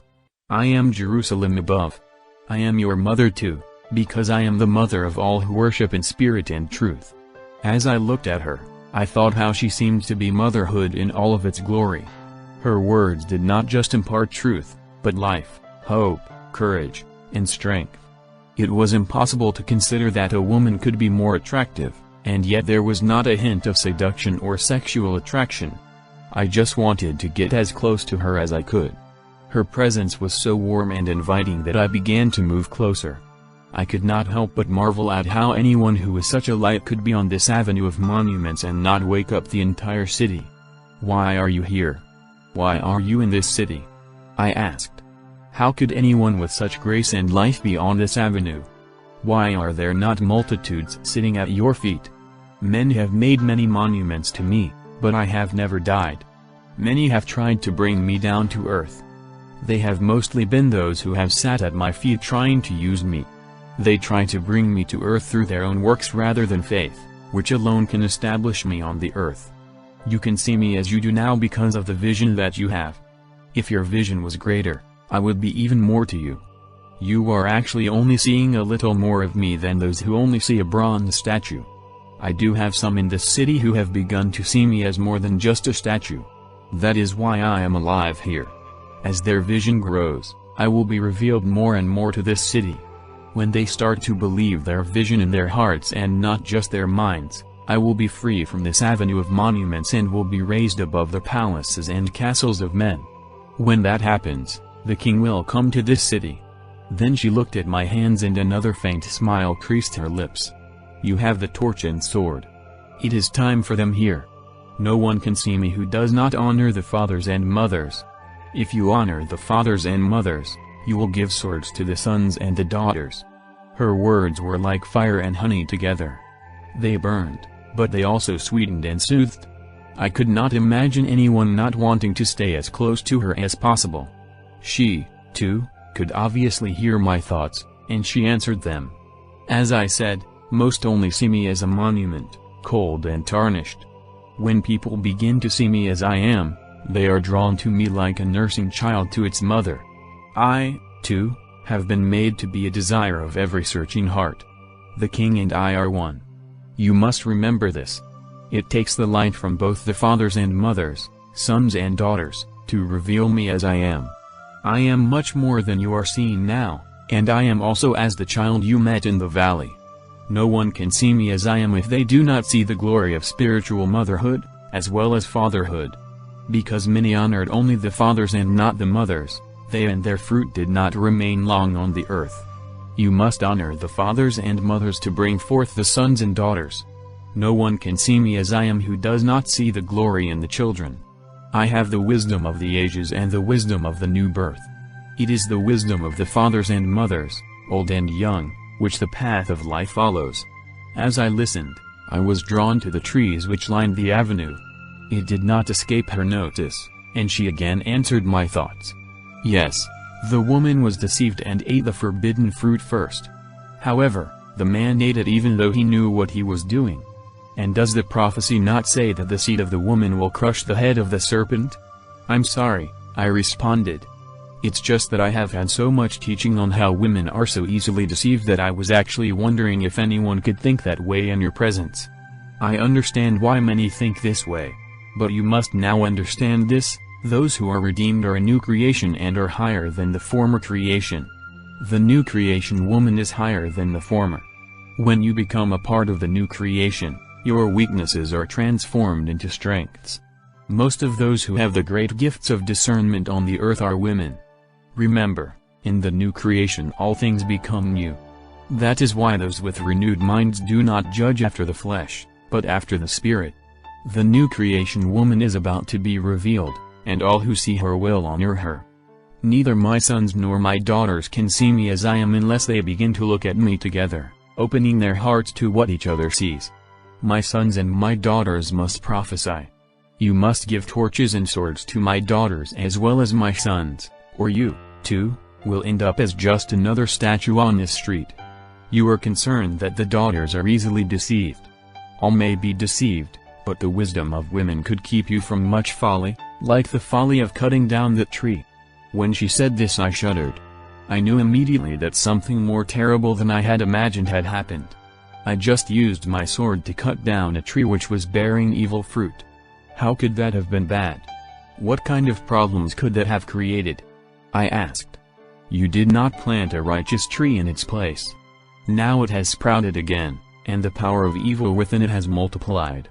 You cannot just dispel the evil, but you must always fill its place with good, or this will happen.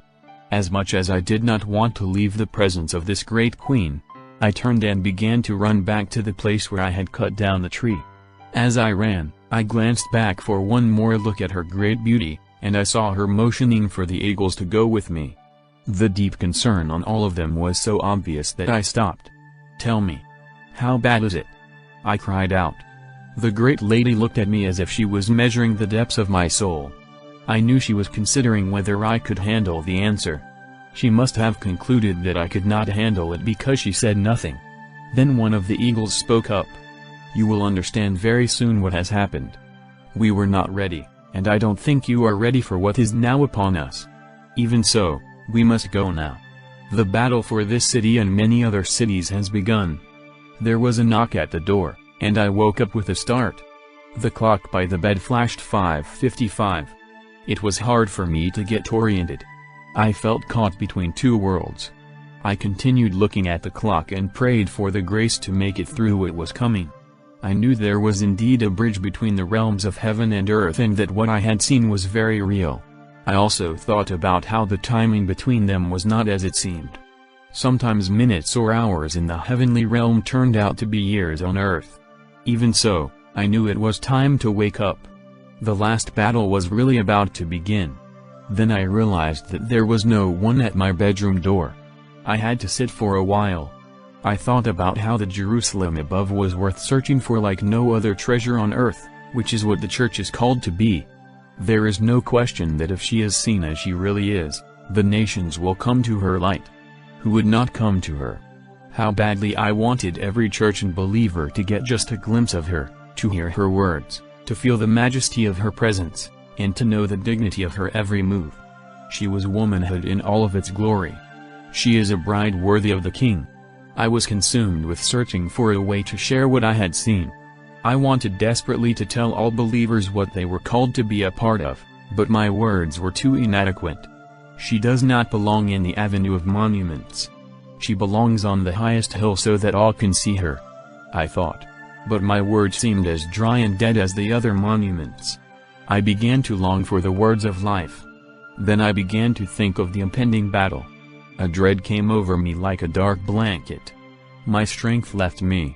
I was so weary I easily drifted off to sleep. Then I saw her again. She was no longer a statue on the avenue of monuments, she was a warrior clothed in brilliant armor. She was more regal than human words can describe. Her presence exuded grace and strength, which filled me with awe. She looked me right in the eyes as a most genuine and brilliant smile crossed her lips. Do not fear. I, too, was brought to earth for the battle that is now upon us. I must be known as motherhood itself, but I must also be known as a warrior, too. Do not fear. The light that is in us is greater than the darkness. It is time for the light to be seen, and it is time to fight. Chapter 8 The Tree and Its Fruit. I was running as fast as I could toward the place where I had cut down the tree with my sword. I knew something terrible had happened, but I could not understand what it was. Then I began to smell a terrible stench, like rotting fruit, but it was far more pungent than any I had ever smelled. It was then that I saw it, a tree that towered over all others. It reached such a height that it covered a large section of the avenue of monuments. Its leafy boughs were so thick that it was dark beneath it.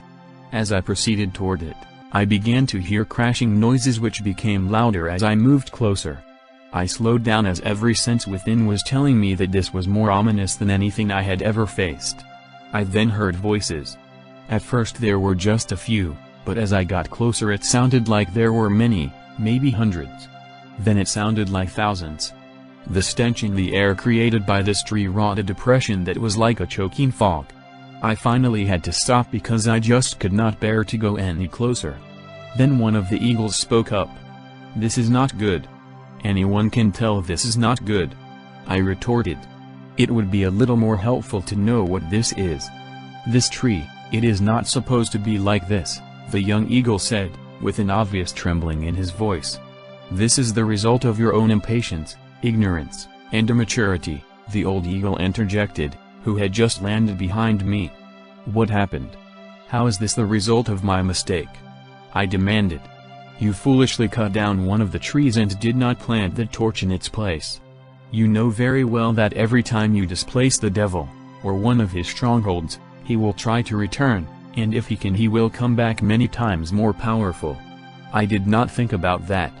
It is still hard to believe that one brief moment of carelessness on my part could have caused all of this. The weapons we have been entrusted with are very powerful, but you must never destroy a work of the devil unless you can replace it with the works of God. If you destroy a planting of the devil, you had better plant that which is of God in its place and be ready to defend it, the old eagle elaborated with obvious chastisement in his tone. But the eagle who was with me told me to go ahead when I wanted to cut down the tree. I protested. We both felt it was the right thing to do. The young eagles are here to help you, and they can help you, but they are still young eagles. It does not matter who is with you or who agrees with you, you are always responsible for your own actions. Many who are given great knowledge do not have great wisdom. You have walked with wisdom himself and he abides in you. It is wisdom to inquire of the Lord before you use the authority and the weapons that he has given to you. Wisdom may still speak to you through one of us, but he will mostly speak to you through your own heart. Your obedience is to him, not to young eagles or to old ones. I felt the old eagle's frustration, but I had to press him for all the understanding I could get. I was overwhelmed by the thought of having caused such a great problem. If I had planted the torch in its place, I would not have had it to continue touching the monuments with, I protested. First, you should not have cut down the tree without the command of the Lord. Then, if he commands you to do such a thing and you have to plant the torch, you do it even if it means waiting for a time. Every time you plant this torch it will multiply. Everything planted which is the Father's will bear more fruit and multiply. It may seem incomprehensible to you to have to wait for that because you are so impatient, but his kingdom grows more through the patient bearing of fruit than through attacking the works of the devil. There is a time for attacking the strongholds of the devil, but that is never the main work of the kingdom. Remember this, you will not be judged by how many monuments you awaken, even though it is a part of your calling. Neither will you be judged by how many of these trees planted by the devil that you cut down. You will be judged on how obedient you were. Now, this lesson is over. We have a great battle on our hands. It is certainly wisdom that we now press on without delay. This tree is still growing, and the enemy means to have this city, which cannot be allowed. I started walking forward again. I knew that the old eagle was telling me the truth.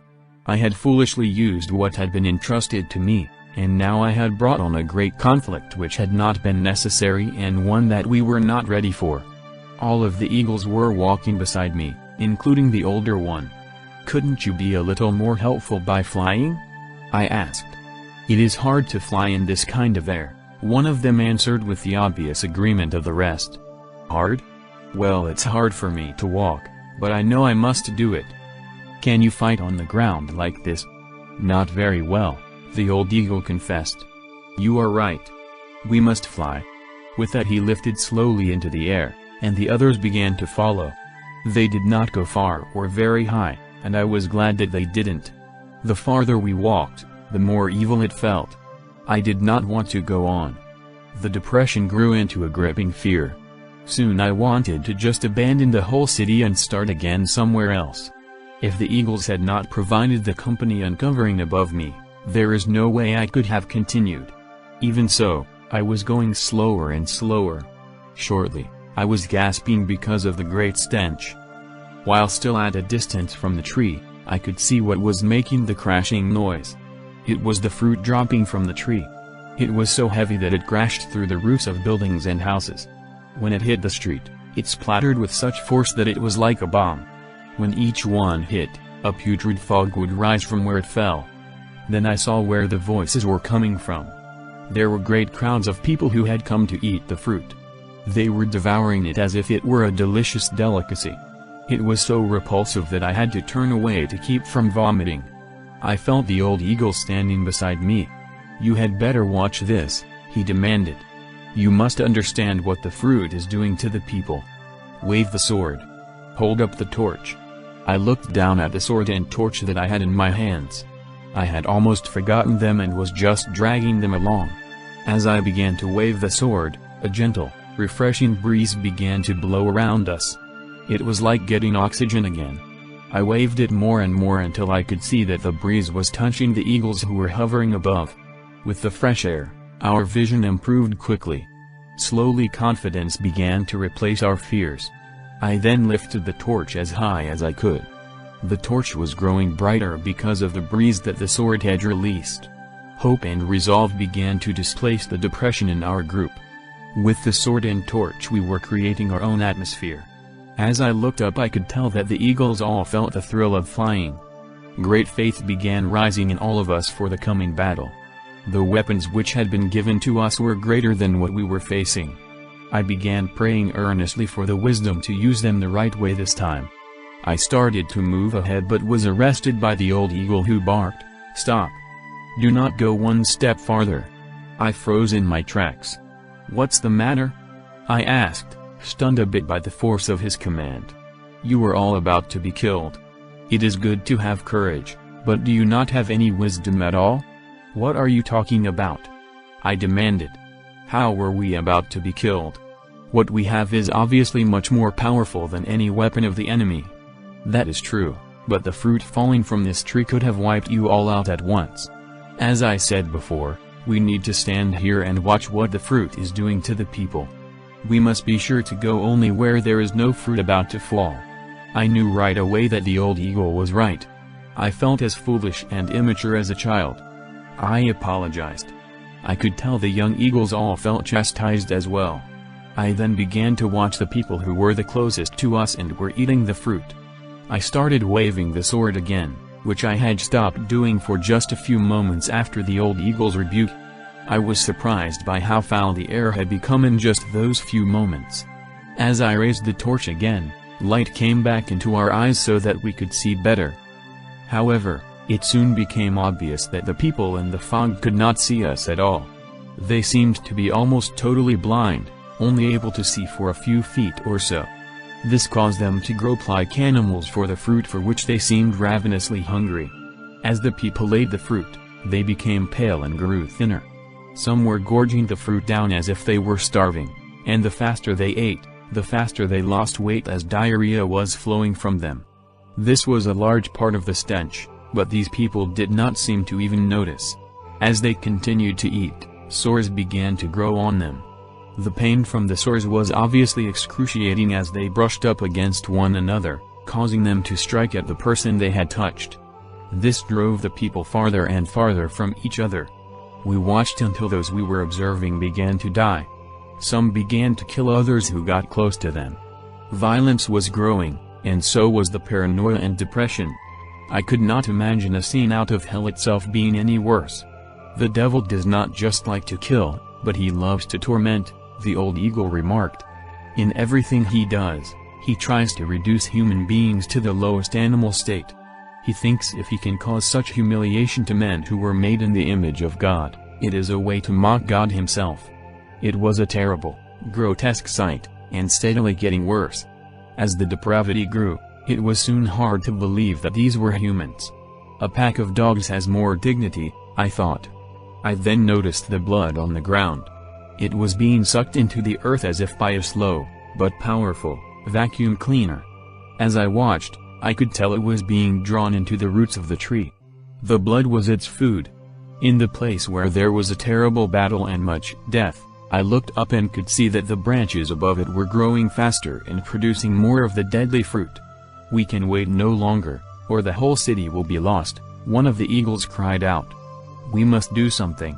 I knew he was right, but I also knew if we had proceeded without the knowledge of what we had just observed, we would not have survived our brave charge into the darkness.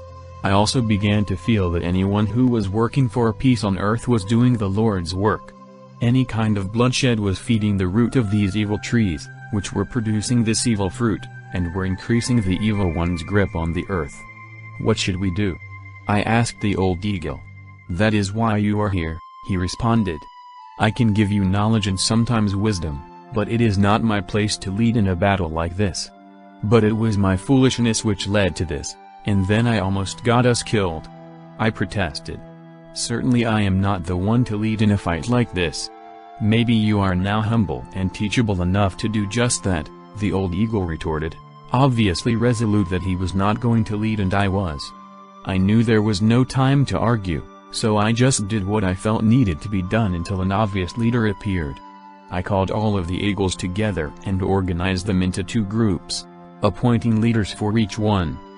The first group was to fly ahead and find a path where the fruit was not about to fall.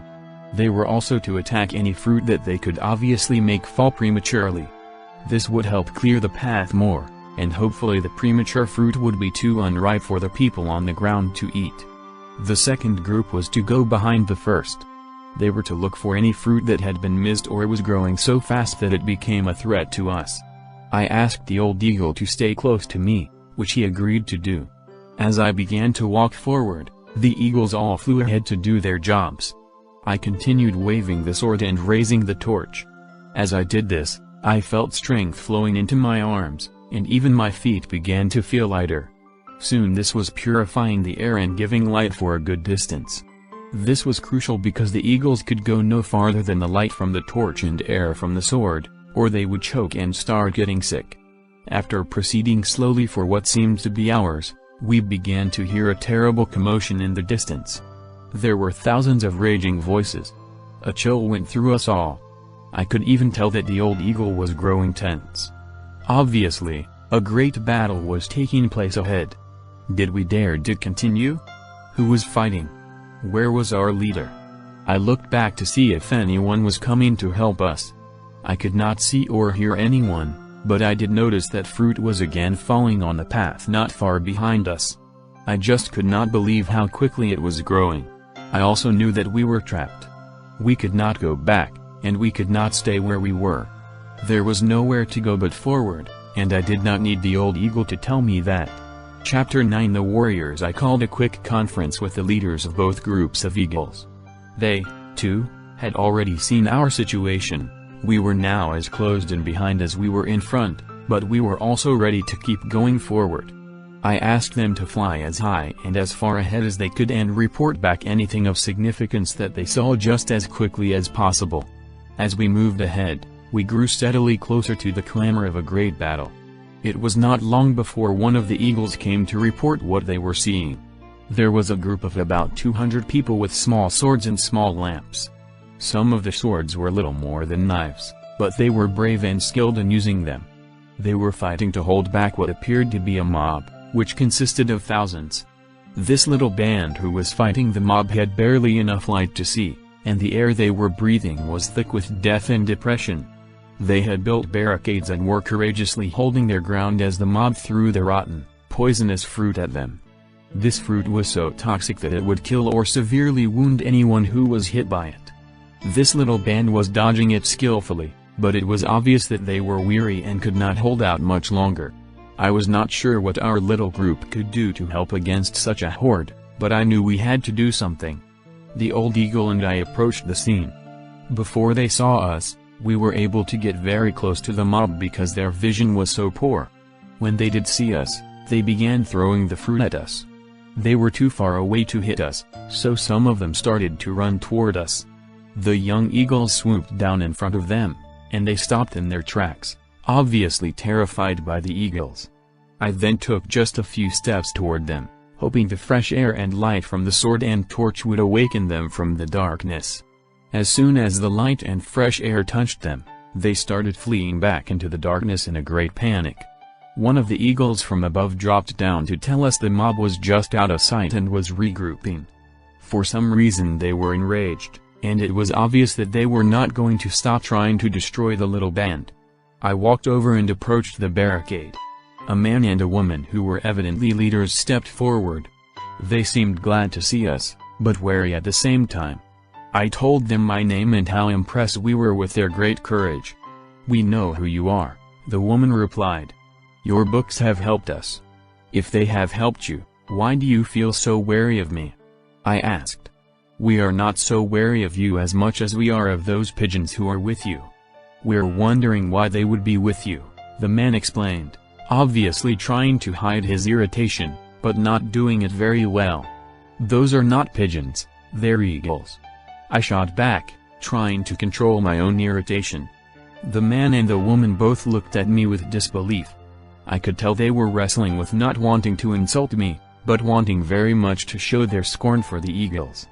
The old eagle drew me aside before I could say anything else. That they called us pigeons was actually a little gracious. They really wanted to call us vultures. To be honest with you, I can hardly blame them. Young eagles can make a bigger mess of things than pigeons, and even old eagles like me are very hard to be around. I think some of our younger friends here have made problems for these people before. Be patient and gentle. I understand, I said. What will they think when they find out they can blame my foolishness and immaturity for this tree? We have all made a bigger mess of things than most of us will ever realize in this life, the eagle responded. Even the great saints in scripture like Abraham, David, and even Paul the Apostle, also released some great problems in the world because of their foolishness or immaturity. We are not better than they, are we? No, of course not, I responded. Realizing how true this was gave me some encouragement. The Apostle Paul released an attitude against the church which he himself had to contend with for the rest of his life. It is by the Lord's grace that he also gives us a chance to confront and destroy the evils that we are responsible for releasing, the old eagle continued. This is your chance with this tree. Our young eagle friends are being given another chance with these people because, like it or not, they will not survive without our help. This is true, but for us to get to the place where we can work together could take longer than we have, especially the way the violence is increasing out there and this tree is still growing, I lamented. They don't have to call us eagles. I don't even care if they call us pigeons, but we must find a way to work together, the old eagle replied. As I turned back toward the couple, they seemed a little more at ease. I could tell that the waving of my sword had cleared the air some, and the torch had brightened up the whole area. As I looked at the rest of the people, they were all looking at the eagles who were soaring nearby. We did not know that they were real eagles, the man and woman both stated. I'm afraid that we did much to hurt them and drove them off because we thought they were.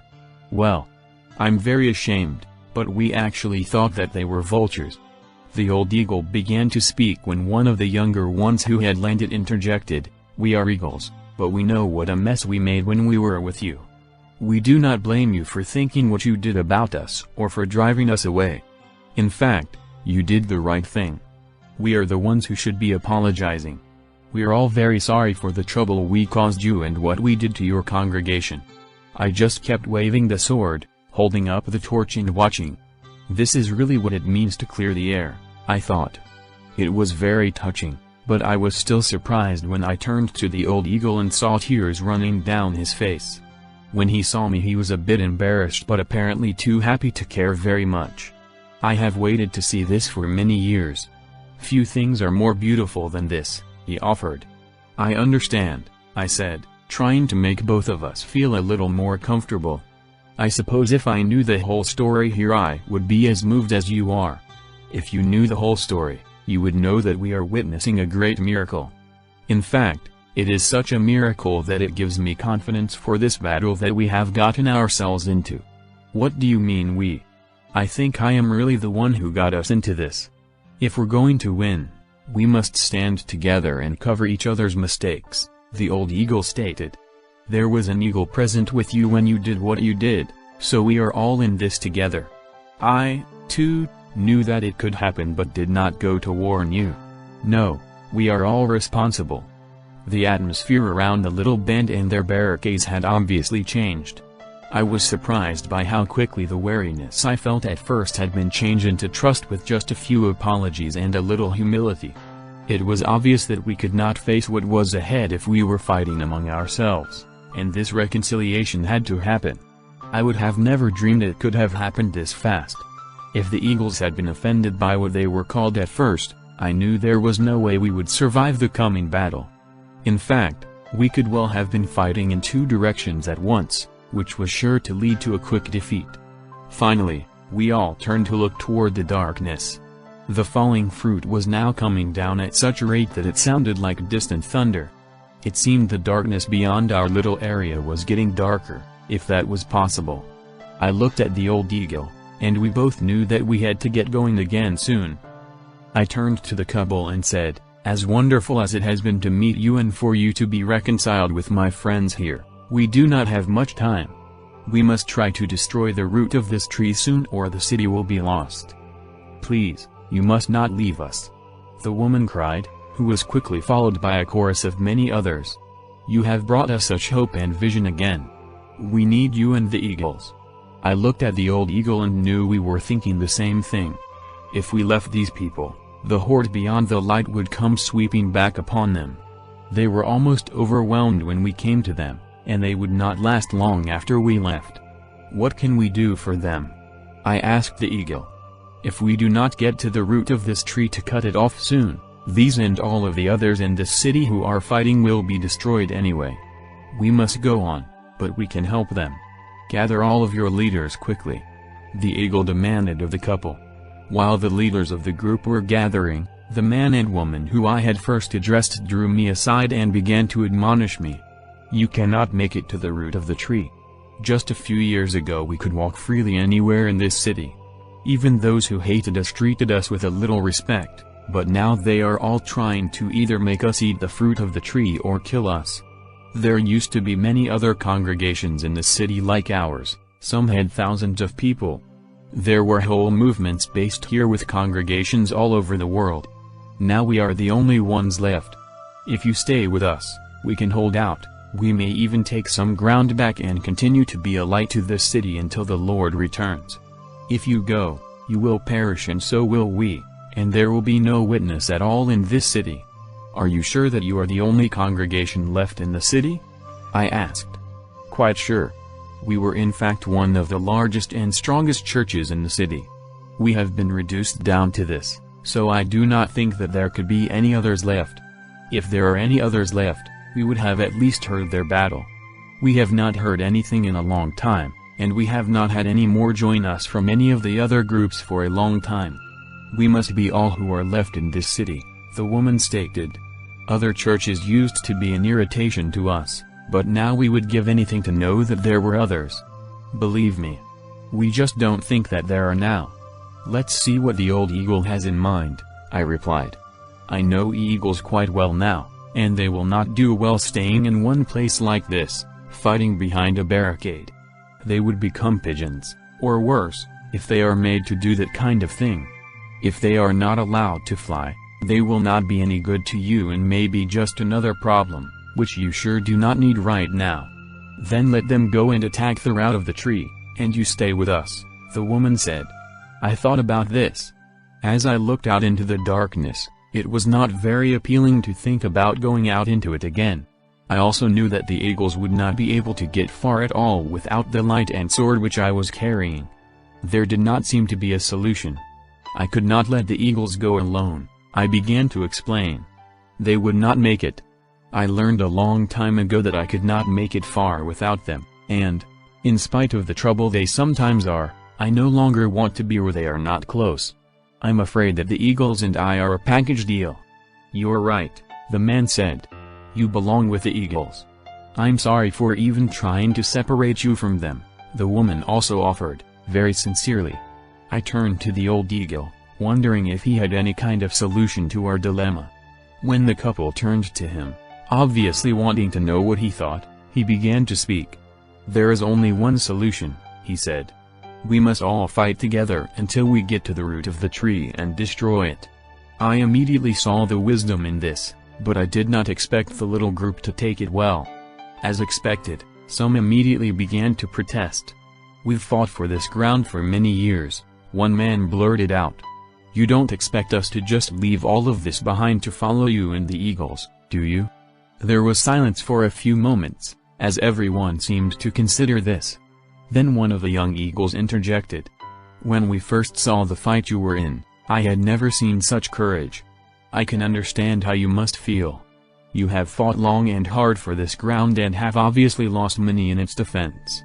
I certainly do not blame you for not wanting to leave. However, from what we can see, you would not survive another assault from the evil horde which is now surrounding you, not to mention the continued growth of this tree. There is not much left of your barricades either.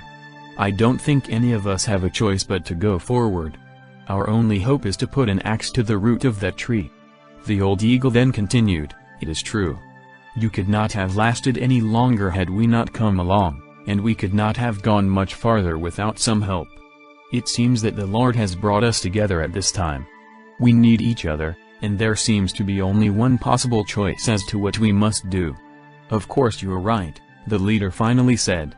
"It is going to be the hardest thing we have ever done to leave this place behind. We have paid so dearly for it, but it is obvious that we must now fight for something bigger than our little place. We must fight for the whole city and attack the root of this tree, or we will have no chance to survive. We will leave our little place to follow you and the Eagles." Chapter 10 The Strategy. Everyone then turned to look at me. Finally the old eagle spoke up. "What is your plan?" "Please give me just a few minutes," I said as I withdrew just a little to pray and seek wisdom. I could not help but to think about the irony of this situation. I have been the major cause of this trouble, yet I am supposed to have the plan for overcoming it. I also could not help but to think about all of the congregations that had been destroyed in this city, and people lost, because of my immaturity and foolishness with the weapons I had been given. I grew mad at myself but also wanted to lash out at the old eagle. I wanted to ask him why he did not come up with a plan, since he was the old, wise, experienced one. Finally peace came over me.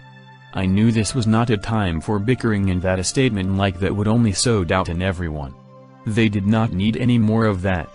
I breathed a quick prayer for help and then just started talking.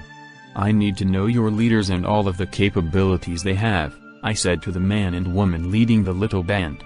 "I want them formed into companies according to their weapons and abilities, and I will assign at least one eagle to each who will serve as their eyes. We will march and fight together, but we need to organize. Our unity and organization itself will help to push back this disorganized mob." I then turned to the old eagle. "Get your best scouts into the air at once and have them find the weakest part of the mob where they think we can break through, and then the shortest path from that point to the root of the tree."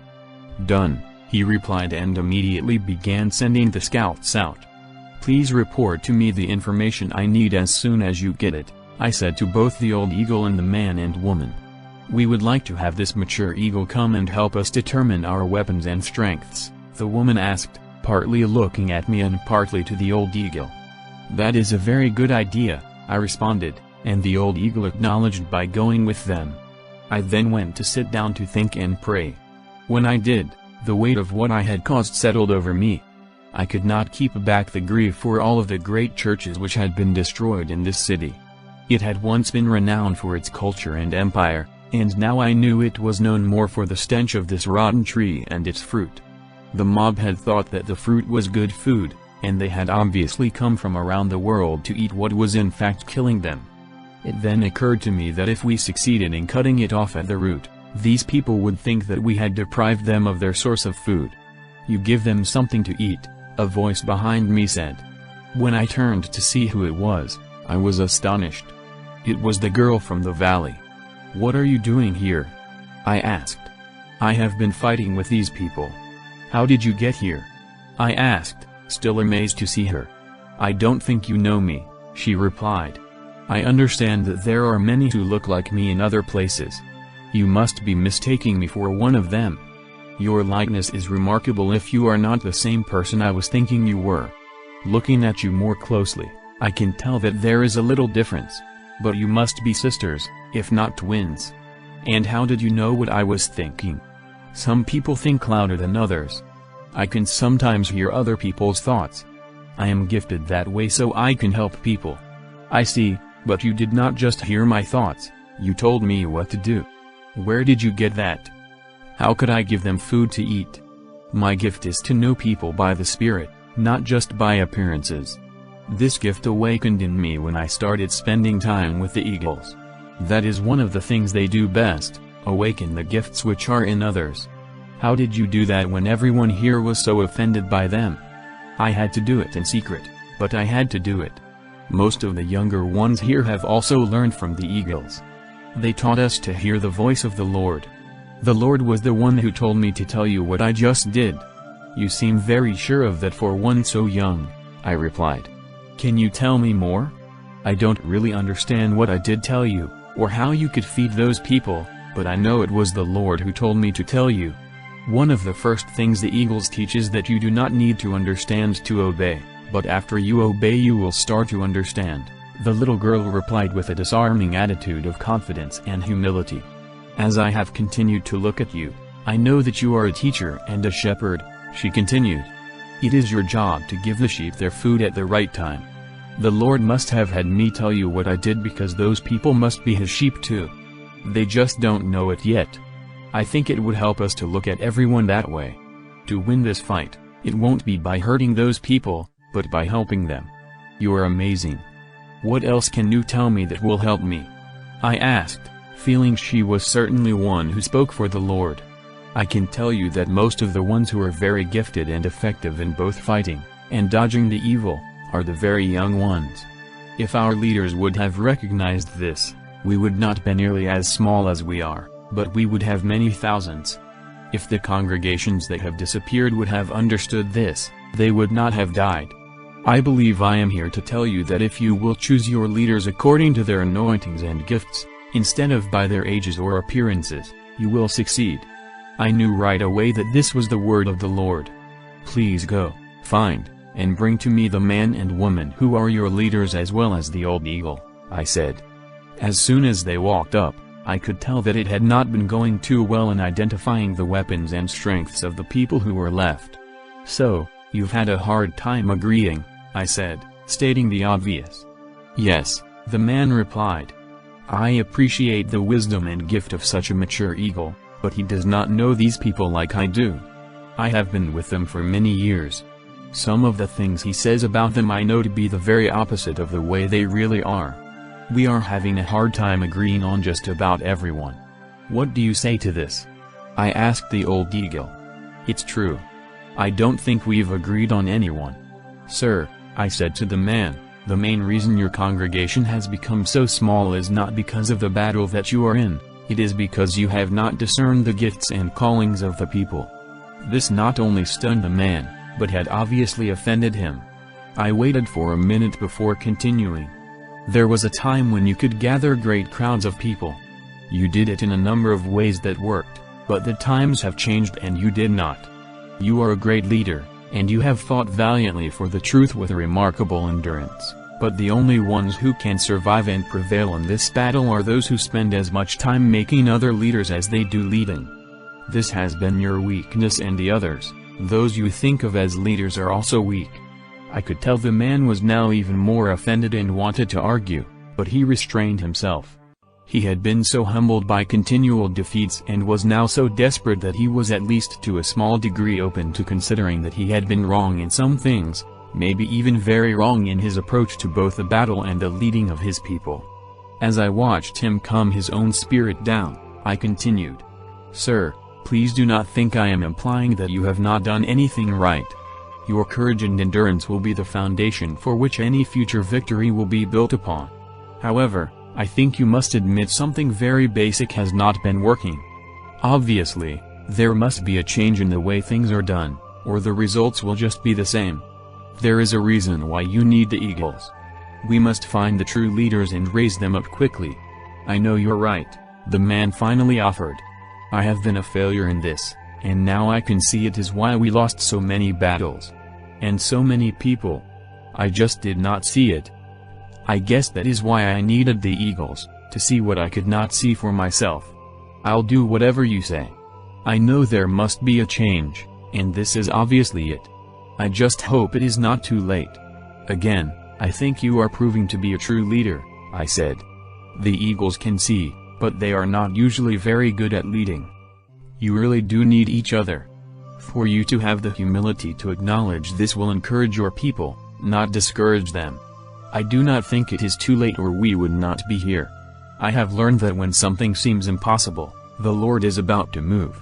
We have definitely provided him with a good opportunity to move now. We need the right strategy, but more than that we need him, his grace, and his favor. He gives grace to the humble, and we need to all keep that in mind. You are probably the most genuinely humble one here. Now you must continue to lead your people, but we will help you. I really can see how I have missed it by not recognizing other people's gifts and letting them grow by using them, the man responded. I also have not acknowledged the leadership that others have been given. I confess that I saw them as a threat. In the past, it was the gifted ones who caused the problems and the divisions. It was hard to give them more influence by letting them take some leadership. It's obvious, though, I failed even more by not letting them grow.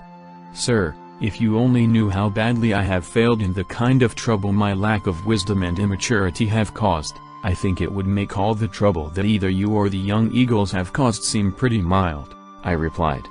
Obviously, we have all failed in some major ways, but I have learned that what often disqualifies us in people's eyes is the very thing which qualifies us for the grace of God. We're all that he seems to have here, and he obviously still likes to use the foolish and weak to confound the wise and strong. Our weakness and foolishness is what I think has us here. But I also know that he does not want us to remain weak and foolish, just humble enough to seek his wisdom and his strength. Well said, but now we need the plan, the old eagle interjected. Do you know how we are going to break out and attack the root of the tree? We do not have any more time to look at the past. I do have a plan, I responded. First we must find the true leaders and the effective weapons which we have among us. We must then discern a point where we can break out and proceed to the root of the tree without distraction. Now go back and find the gifts and leaders who are in this group. Looking at the man, I said, trust this old eagle and this young girl, and I directed their attention to the girl. She has a gift that you need. Both the man and woman raised their eyebrows as I mentioned the gift in the little girl. They obviously started to protest and then just said, okay. With that they all left. Soon thereafter, the scout eagles began to land and report. As they did, I began to think it had been a very bad idea to send them out without the old eagle. They all came back with seemingly conflicting reports. I quickly decided to just receive them one at a time, in private. Soon it became clear that they were each seeing just a part of the whole situation, but because they were still so young, they had a tendency to feel that their parts were the whole picture. I felt that all of their reports were probably valuable, they just needed to be put together properly to get the whole picture. To my dismay, after all of them had reported, I still felt I had a very incomplete picture. There had to be something that we were not seeing since I just could not believe our situation was so entirely hopeless. Not only were we completely surrounded by multitudes, with seemingly no weak points in their lines, but thousands more were joining them from every direction. They were growing in confidence and would soon come pouring in to finish off the little band and us with them. I then wondered about some of the conflicting reports that the scouts had brought in. One would see one part of the line as the strongest point, and another would see it as the weakest. As I sat pondering this, I heard my little friend's voice behind me again. You don't know what to do, do you? The little girl half asked and half stated. I could sure use a word from the Lord now. Do you have one for me? I asked. Well, I may. I know it does not matter who is out there, but what matters is who is in us. That is certainly true. I said. Do you have anything else? I feel this means that we need to discern the gifts and callings that the Lord has given to us and go with the strength he has given to us instead of trying to find a weakness in the enemy. Well, I guess that is the whole picture, I replied. What do you mean? My little friend asked. I'll explain it to you after we are resting on a big pile of firewood from that tree, I said. Chapter 11. The battle. As I had suspected, it was determined that some of the most powerful gifts were found in the younger people, even some who were very young. Some had already learned to fight very well, using their gifts as weapons. What they lacked in training, they made up for with extraordinary faith. The young ones did not seem to have any doubt at all about winning the battle or cutting the tree down. I knew the rest of us had very little faith that we would actually be able to do it. We were more or less going out to fight because we no longer had a choice. I therefore decided to place some of the children and eagles with each group of adults, to fight with them side by side. I felt their main leadership at this time would be boldness and courage, which is what we really needed. The two main words of strategy that I had been given for the battle were to make decisions based on our strengths and not the enemy's. We also could not be distracted from our ultimate purpose, to cut the tree down. Our greatest strength was the torch and the sword, which I carried, so I knew I had to go first. I did not want to hesitate, so once the people were formed into companies, we prayed, thanking the Lord for all of the great things that He had already done for us, and that He always leads us in His triumph. Then, with a determination to keep thanksgiving and praise in our hearts, we started forward. I was waving the sword like the rotor of a helicopter over my head. I was also holding the torch as high as I could. I was astounded by the wind that was being generated and knew that my sword could not be generating all of it. I looked back at the advancing companies, and they had all drawn their swords and were doing the same thing I was. Many of the swords of the adults were chipped and gouged and some were even broken, but they had a brilliance that cast off a great light. It was now obvious that these swords were living, and they seemed to come more alive from the movement. The more their holders were swinging, the more brilliant they became. The light that was coming from the entire company waving their swords was soon spectacular. As long as we did this, I was sure there was no darkness that it could not penetrate. The wind that was being created was driving the stench of the rotten fruit away from us. The air became clear and fresh all around us. Just getting out from behind the barricades had done something to release a powerful spiritual momentum. And it was apparent that everyone was feeling it. With each step, the light and wind seemed to increase, as well as our faith. I began to think that I could not have had more confidence had I been leading an army of hundreds of thousands. I knew this little band of a couple of hundred had the power within it to do all that we needed to do. The eagles had begun soaring above us as soon as we started. As the wind increased, they went higher and higher. After we had advanced a good distance, I was surprised we had not yet encountered the angry mob which had been surrounding the little group.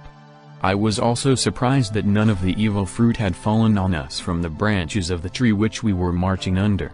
I knew this fruit was so large and toxic that it would be deadly if it hit any of us directly. However, there was no evidence that any of this fruit had recently fallen anywhere in our path. There were only some piles of what appeared to be a kind of powder lying about here and there, which the wind was blowing away. I motioned for one of the eagles to come down and report what he was seeing. The eagle said that the evil horde had fled in terror the moment we began to march. I could understand the kind of shock it must have been for them to see this group emerge from the barricades with such light and power. Even so, I could not imagine them not regrouping and attacking us with everything they could. However, they had fled so far that the eagles could not even see them anymore. I then asked several of them to fly as far as possible in front of us and to the sides, while staying within the fresh air. When they returned, their report was even more astonishing. The atmosphere that we were creating was killing the branches of the tree and drying up its fruit. This explained why none of it had been falling on us. What was even more amazing was how far this atmosphere we were creating had spread. We would be able to walk without danger all the way to the root of the tree. Off to the sides, the evil horde had gathered out of reach of the fresh air, but they seemed to just be standing there, dazed and just milling about. They did not even seem to be eating the toxic fruit anymore, and all of them seemed to have the same confused, weak, hungry look. I gathered the leaders of the little group and explained what was happening. I knew we had to move faster to destroy the root of this tree. They agreed. We all began to run, and we were able to run like the wind without getting tired. I do not know if I have ever felt such exhilaration. When we reached the root of the tree, The joy was hard to contain for everyone. Even though we had not really engaged the enemy in combat, I wondered if there had ever been a more magnificent charge or a more noble army as I looked at the faces of our little band. The trunk of the tree was so huge that it took all of us standing at arm's length from one another to surround it. As we did this, we continued to wave our swords. Then, in unity, we all thrust them into the trunk of the tree, and it quickly died. Its leaves began to fall like snow. The fruit that was in the branches was away from the direction that we had come, and it dried up quickly. The dust of this fruit created a great cloud as it was being blown away by the wind. Then we all began to hack away at the trunk of the tree until it came crashing to the ground. Some began to cut it up while others went after the roots and the stump. We did not stop until there was only sawdust and firewood left. Where its huge trunk had been was a great crater, but they filled it in, and soon it looked like a freshly plowed garden. I knew what I had to do. I planted the torch right where this great tree had stood. It took root immediately. It began to blossom right before our eyes. Then fruit appeared. I then gathered all of the people, and the old eagle began to speak to us. "This victory is worthy of a great celebration," he began. "But we do not have time for that now. Even so, a story must be told so that we will fully understand what happened here." He then looked at me, and I knew what I had to do.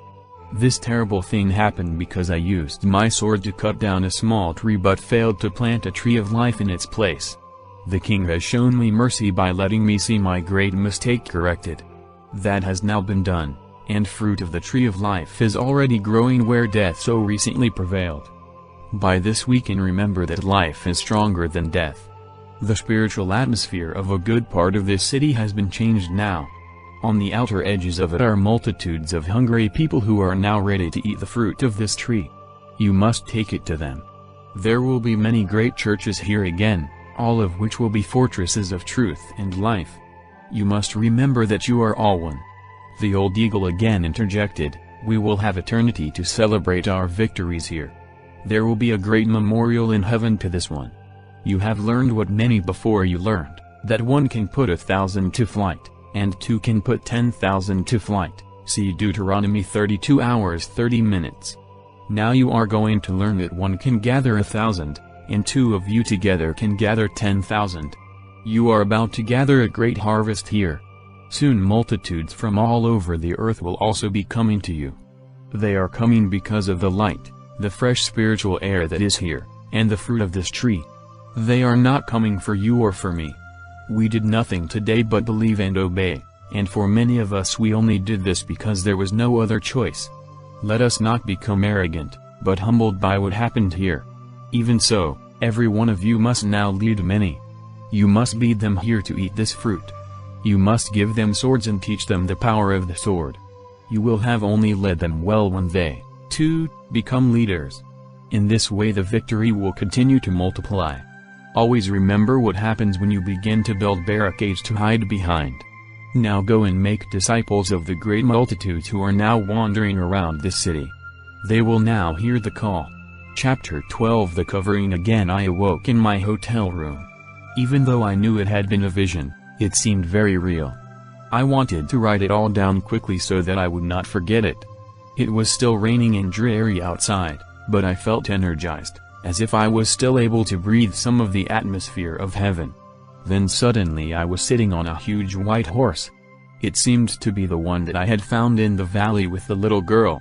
Even so, it seemed too big for me. I was very high off of the ground to be on a normal-sized horse. Then I noticed the Lord standing next to me. "Now you have found your seat," he remarked. When he said this, I looked down at the saddle. It was a Western-style saddle, and it felt like leather with a deep purple color which was almost black. It had a golden border around its edge. It seemed to fit me perfectly and was as comfortable as an old chair.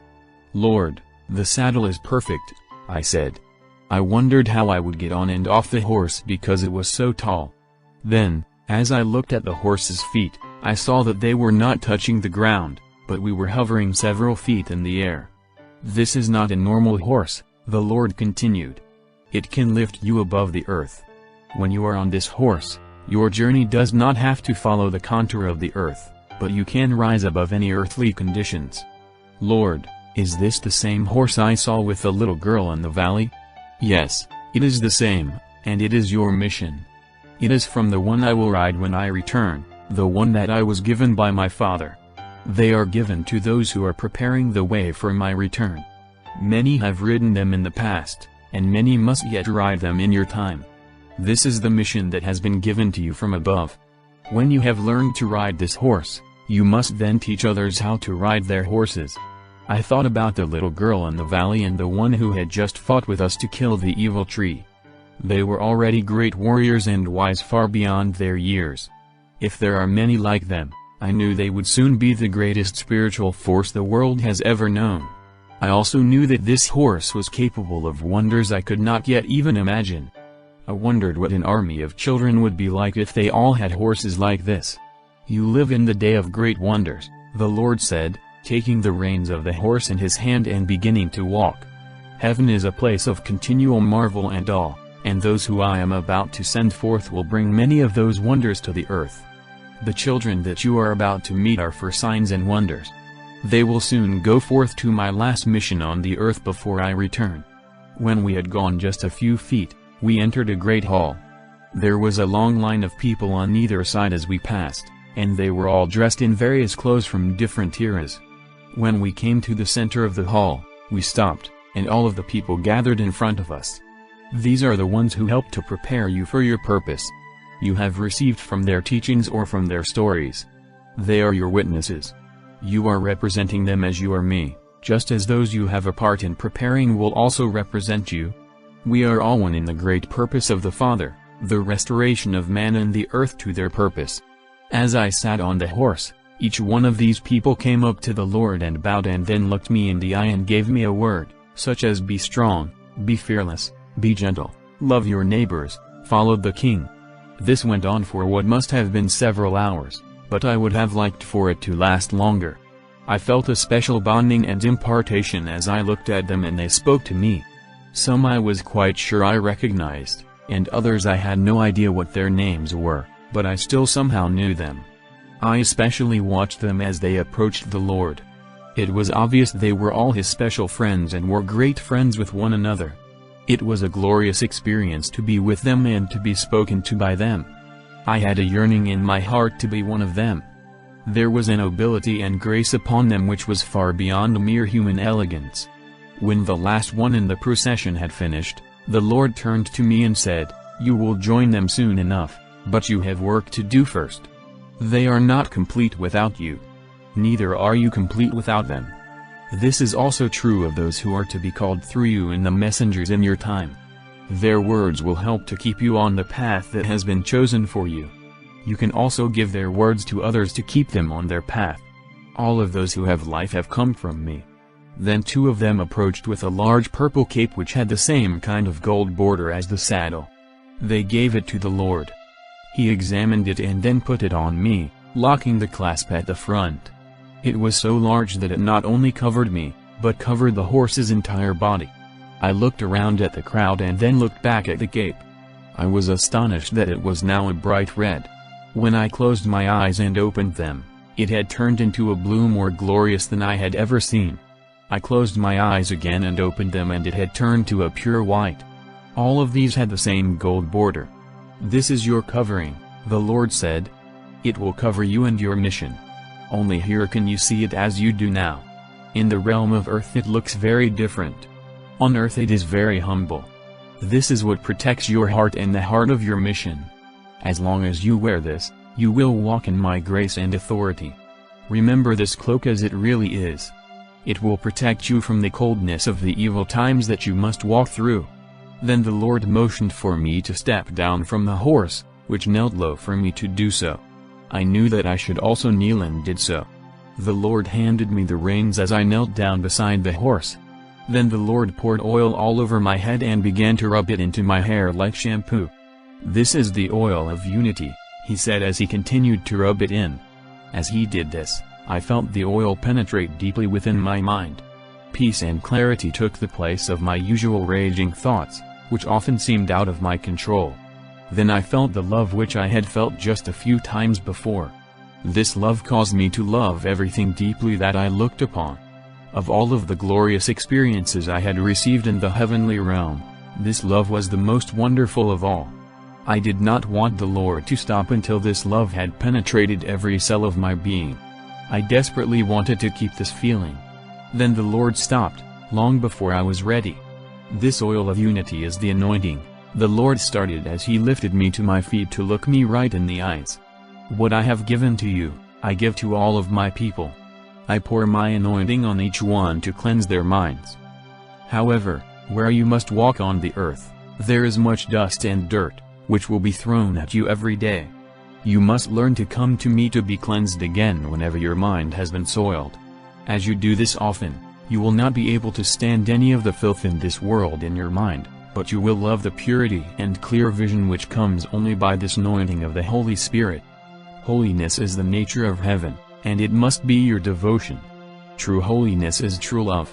True love cannot come without true holiness, and true holiness always causes you to love, not condemn. You can come to me as often as you want for this oil. As you wear it and touch others, they, too, will want to be clean. Chapter 13. The council is called. Suddenly I was standing in the valley again. The beautiful little girl was still there, fighting.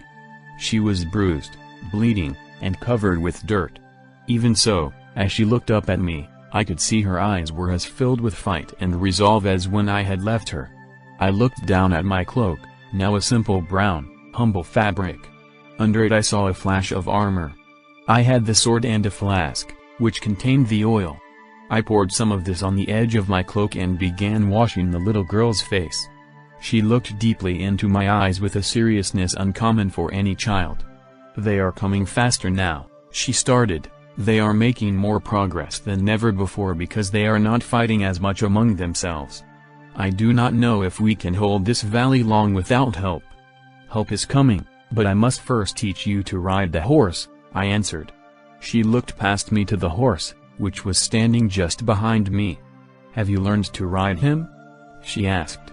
"No, I have only sat upon him." "We must learn together," I responded.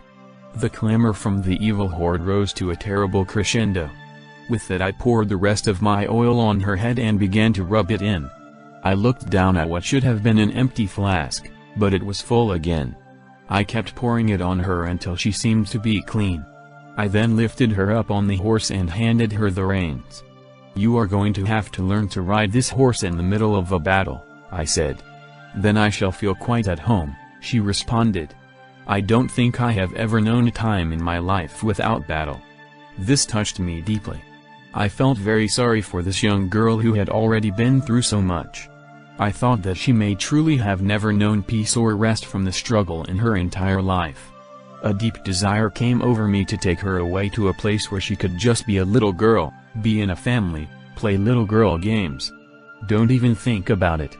A sharp, familiar voice behind me said. It was the old eagle. There was such a fierceness in his eyes, which seemed even greater than when he was in battle. I also noticed the girl seemed to know him, since she did not seem at all surprised by his presence or that he was speaking. Many children are called to a life of battle on this earth. It is their destiny, and you must not rob them of it. Those who fight here like she is doing will have a reward which they can enjoy for eternity, but here she must fight.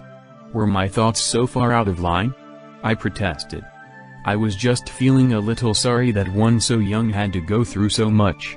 I don't think I could endure it if one of my own daughters had to go through so much. What is wrong with my feeling this way about her?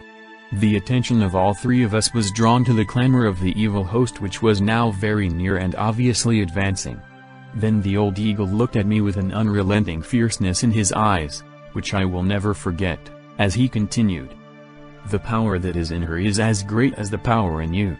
The wisdom and faith to use the power within her has in some ways been greater than yours. You will not last long in the fight without her, and she also needs you. I warn you, do not show her pity. Self-pity is one of her greatest enemies. She cannot be defeated by the enemy if she continues to fight, but if she falls to self-pity, she will be disarmed and easily defeated. The little girl reached out and touched my arm as she said, "He is right. Every time I start to think about myself in that way, I started to lose my faith and my courage. Please do not feel sorry for me. I know I have been given a great honor to even be able to fight in the king's battles. I gave my life to him, and now I must live only for him, not myself. I know you are both right, I conceded. Certainly this is not the time or place for the kind of sympathy that I was feeling, I said, even though I was still a bit irritated that such a big deal was being made of my feeling a little pity for a battle-scarred little girl. The eagle did not let up. Self-pity is the deadly enemy of her generation. Do not open the door to that enemy by showing them pity. Give them hope. Give them courage. Teach them endurance. Give them the training and the weapons they need, but I warn you, never, never, never give them pity. That mentality is to fear more than the evil horde out there. I know an age is coming when all children will be able to play, the girl added. I know they will be able to play with all creatures in peace and safety. Then love, joy, and peace will be the happy abode of all. I have seen this in my dreams, and I have read it in the scriptures. I am fighting so this day will come. My reward will be to see that day come. That hope is more important to me than children's games. By fighting this fight, I will live a life full of more adventure and glory than any child who dwells in a life of play and fantasy. I should be feeling sorry for them, and I do. Of course you are right, I confessed, now feeling very adequately chastised.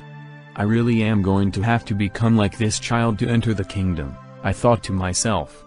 Now we have important business, the eagle began. The great council of apostles and elders is about to convene here. This has not happened since the 1st century. It will mark the beginning of the transition from this age to one which is to come. They will come together here. They are to drink from this stream for which you have been fighting. I looked around in disbelief. It did not look very likely that anyone would be able to drink from this stream for very long, as the evil horde was already within bowshot of it and getting closer. The look on the eagle's face told me he had discerned my thoughts, but he continued as if he had not. When this council meets, we will not be far from the last battle in which those things that must yet be fulfilled will come to pass. Each who is coming represents streams which will water the earth.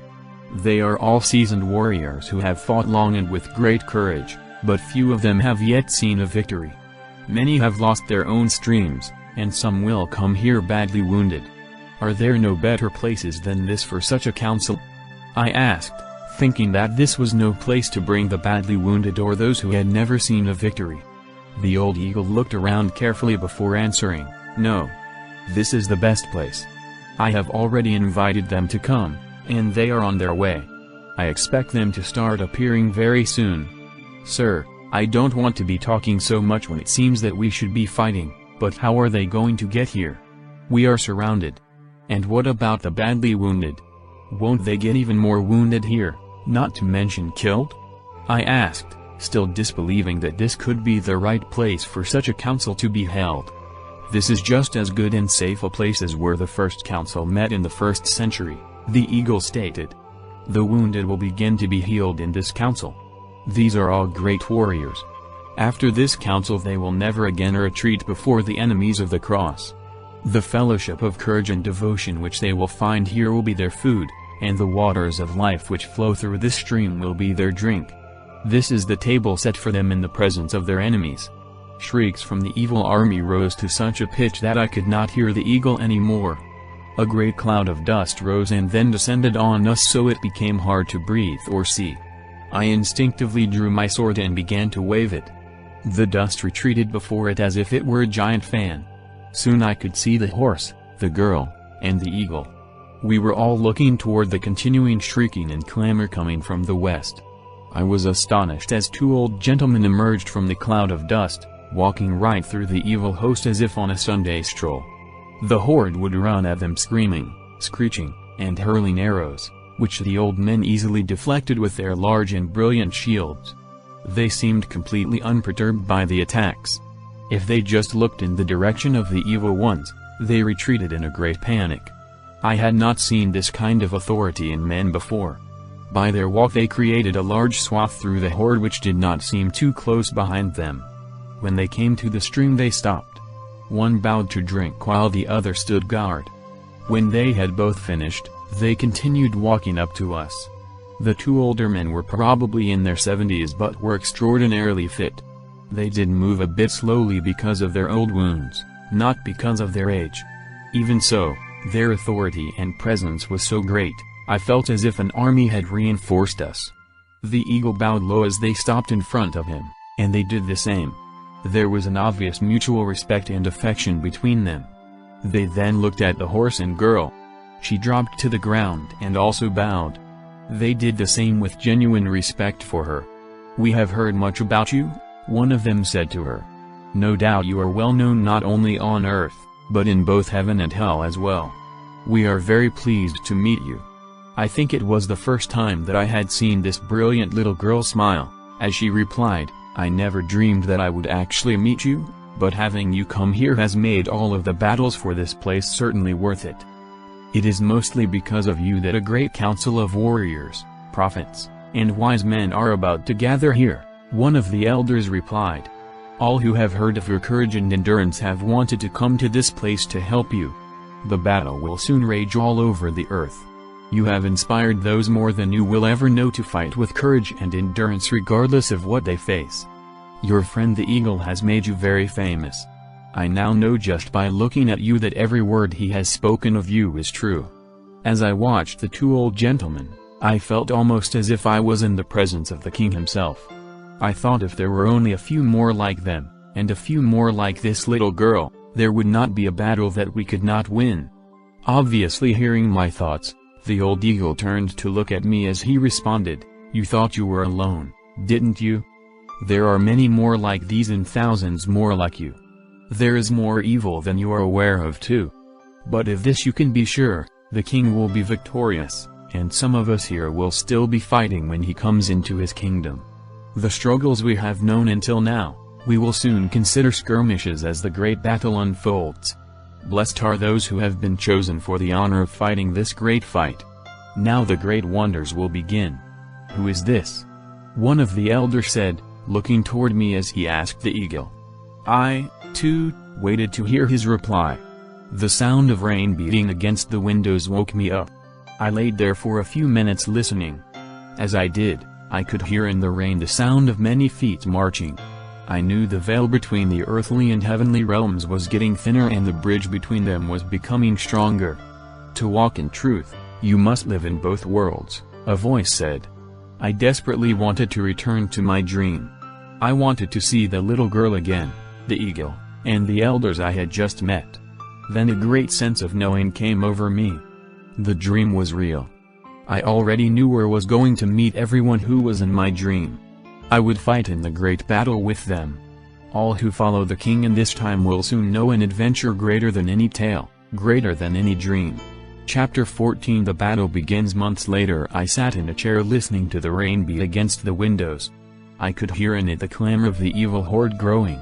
I was again in the middle of it with my companions, as the evil ones pressed in all around us.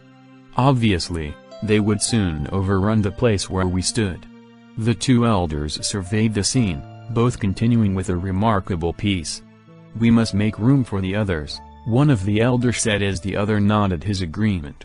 "Take these vessels and fill them with water," one of them said while looking straight at the girl and me. We did as he said, and then he told us to go and give it to those in the evil horde closest to us. The situation was so desperate that we did not have time to question his strange orders but just obeyed, thinking that there really wasn't much to lose. When we offered our enemies a drink, it stunned them so that they stood still and a great hush came over the place. Not knowing what else to do, they drank what we gave to them. They drank with such a rabid thirst that we were soon rushing back and forth for more of the water.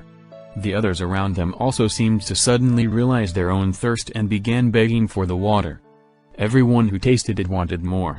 Quickly, we were so overwhelmed that all we could do was to direct them to the stream and invite them to drink. Expecting them to plunge into the stream, I was astonished at how they treated it with great respect, bowing down and drinking but being careful not to even brush dirt from the banks into it. As they drank, they changed before our eyes. The hard, tortured, demonic looks softened into human faces. They kept changing until they were like pure children again. After they were transformed, They asked for vessels to take the water to the others in the evil horde. We gave them all that we had, but we only had a few. They then started fashioning containers out of their own clothes. Then some started emptying their quivers and filling them with water to take to others. This did not entirely end the assault, since many of the divisions were not only resisting the water, but were outraged by what was happening. Even so, I knew that the valley had been saved, and this would be a great victory. I walked back to the two elders and said, "Well, it does look like this is going to be a good place to hold your council. When do you expect the others?" "They will be here soon," the one who did most of the talking replied. "They all respond to the sound of battle, and certainly they heard the clamor of this one. I'm afraid if they do not get here soon they will be sorry that they were not at least able to contribute a little to this victory. Who could have thought that just offering them a cup of this water would have accomplished so much?" I continued, truly amazed at what was taking place. The weapons of our warfare are not natural but are divinely powerful. Their strength is in the life and nature of God. He came to give life, not take it. We overcome evil with good. We overcome by giving the life that has been given to us.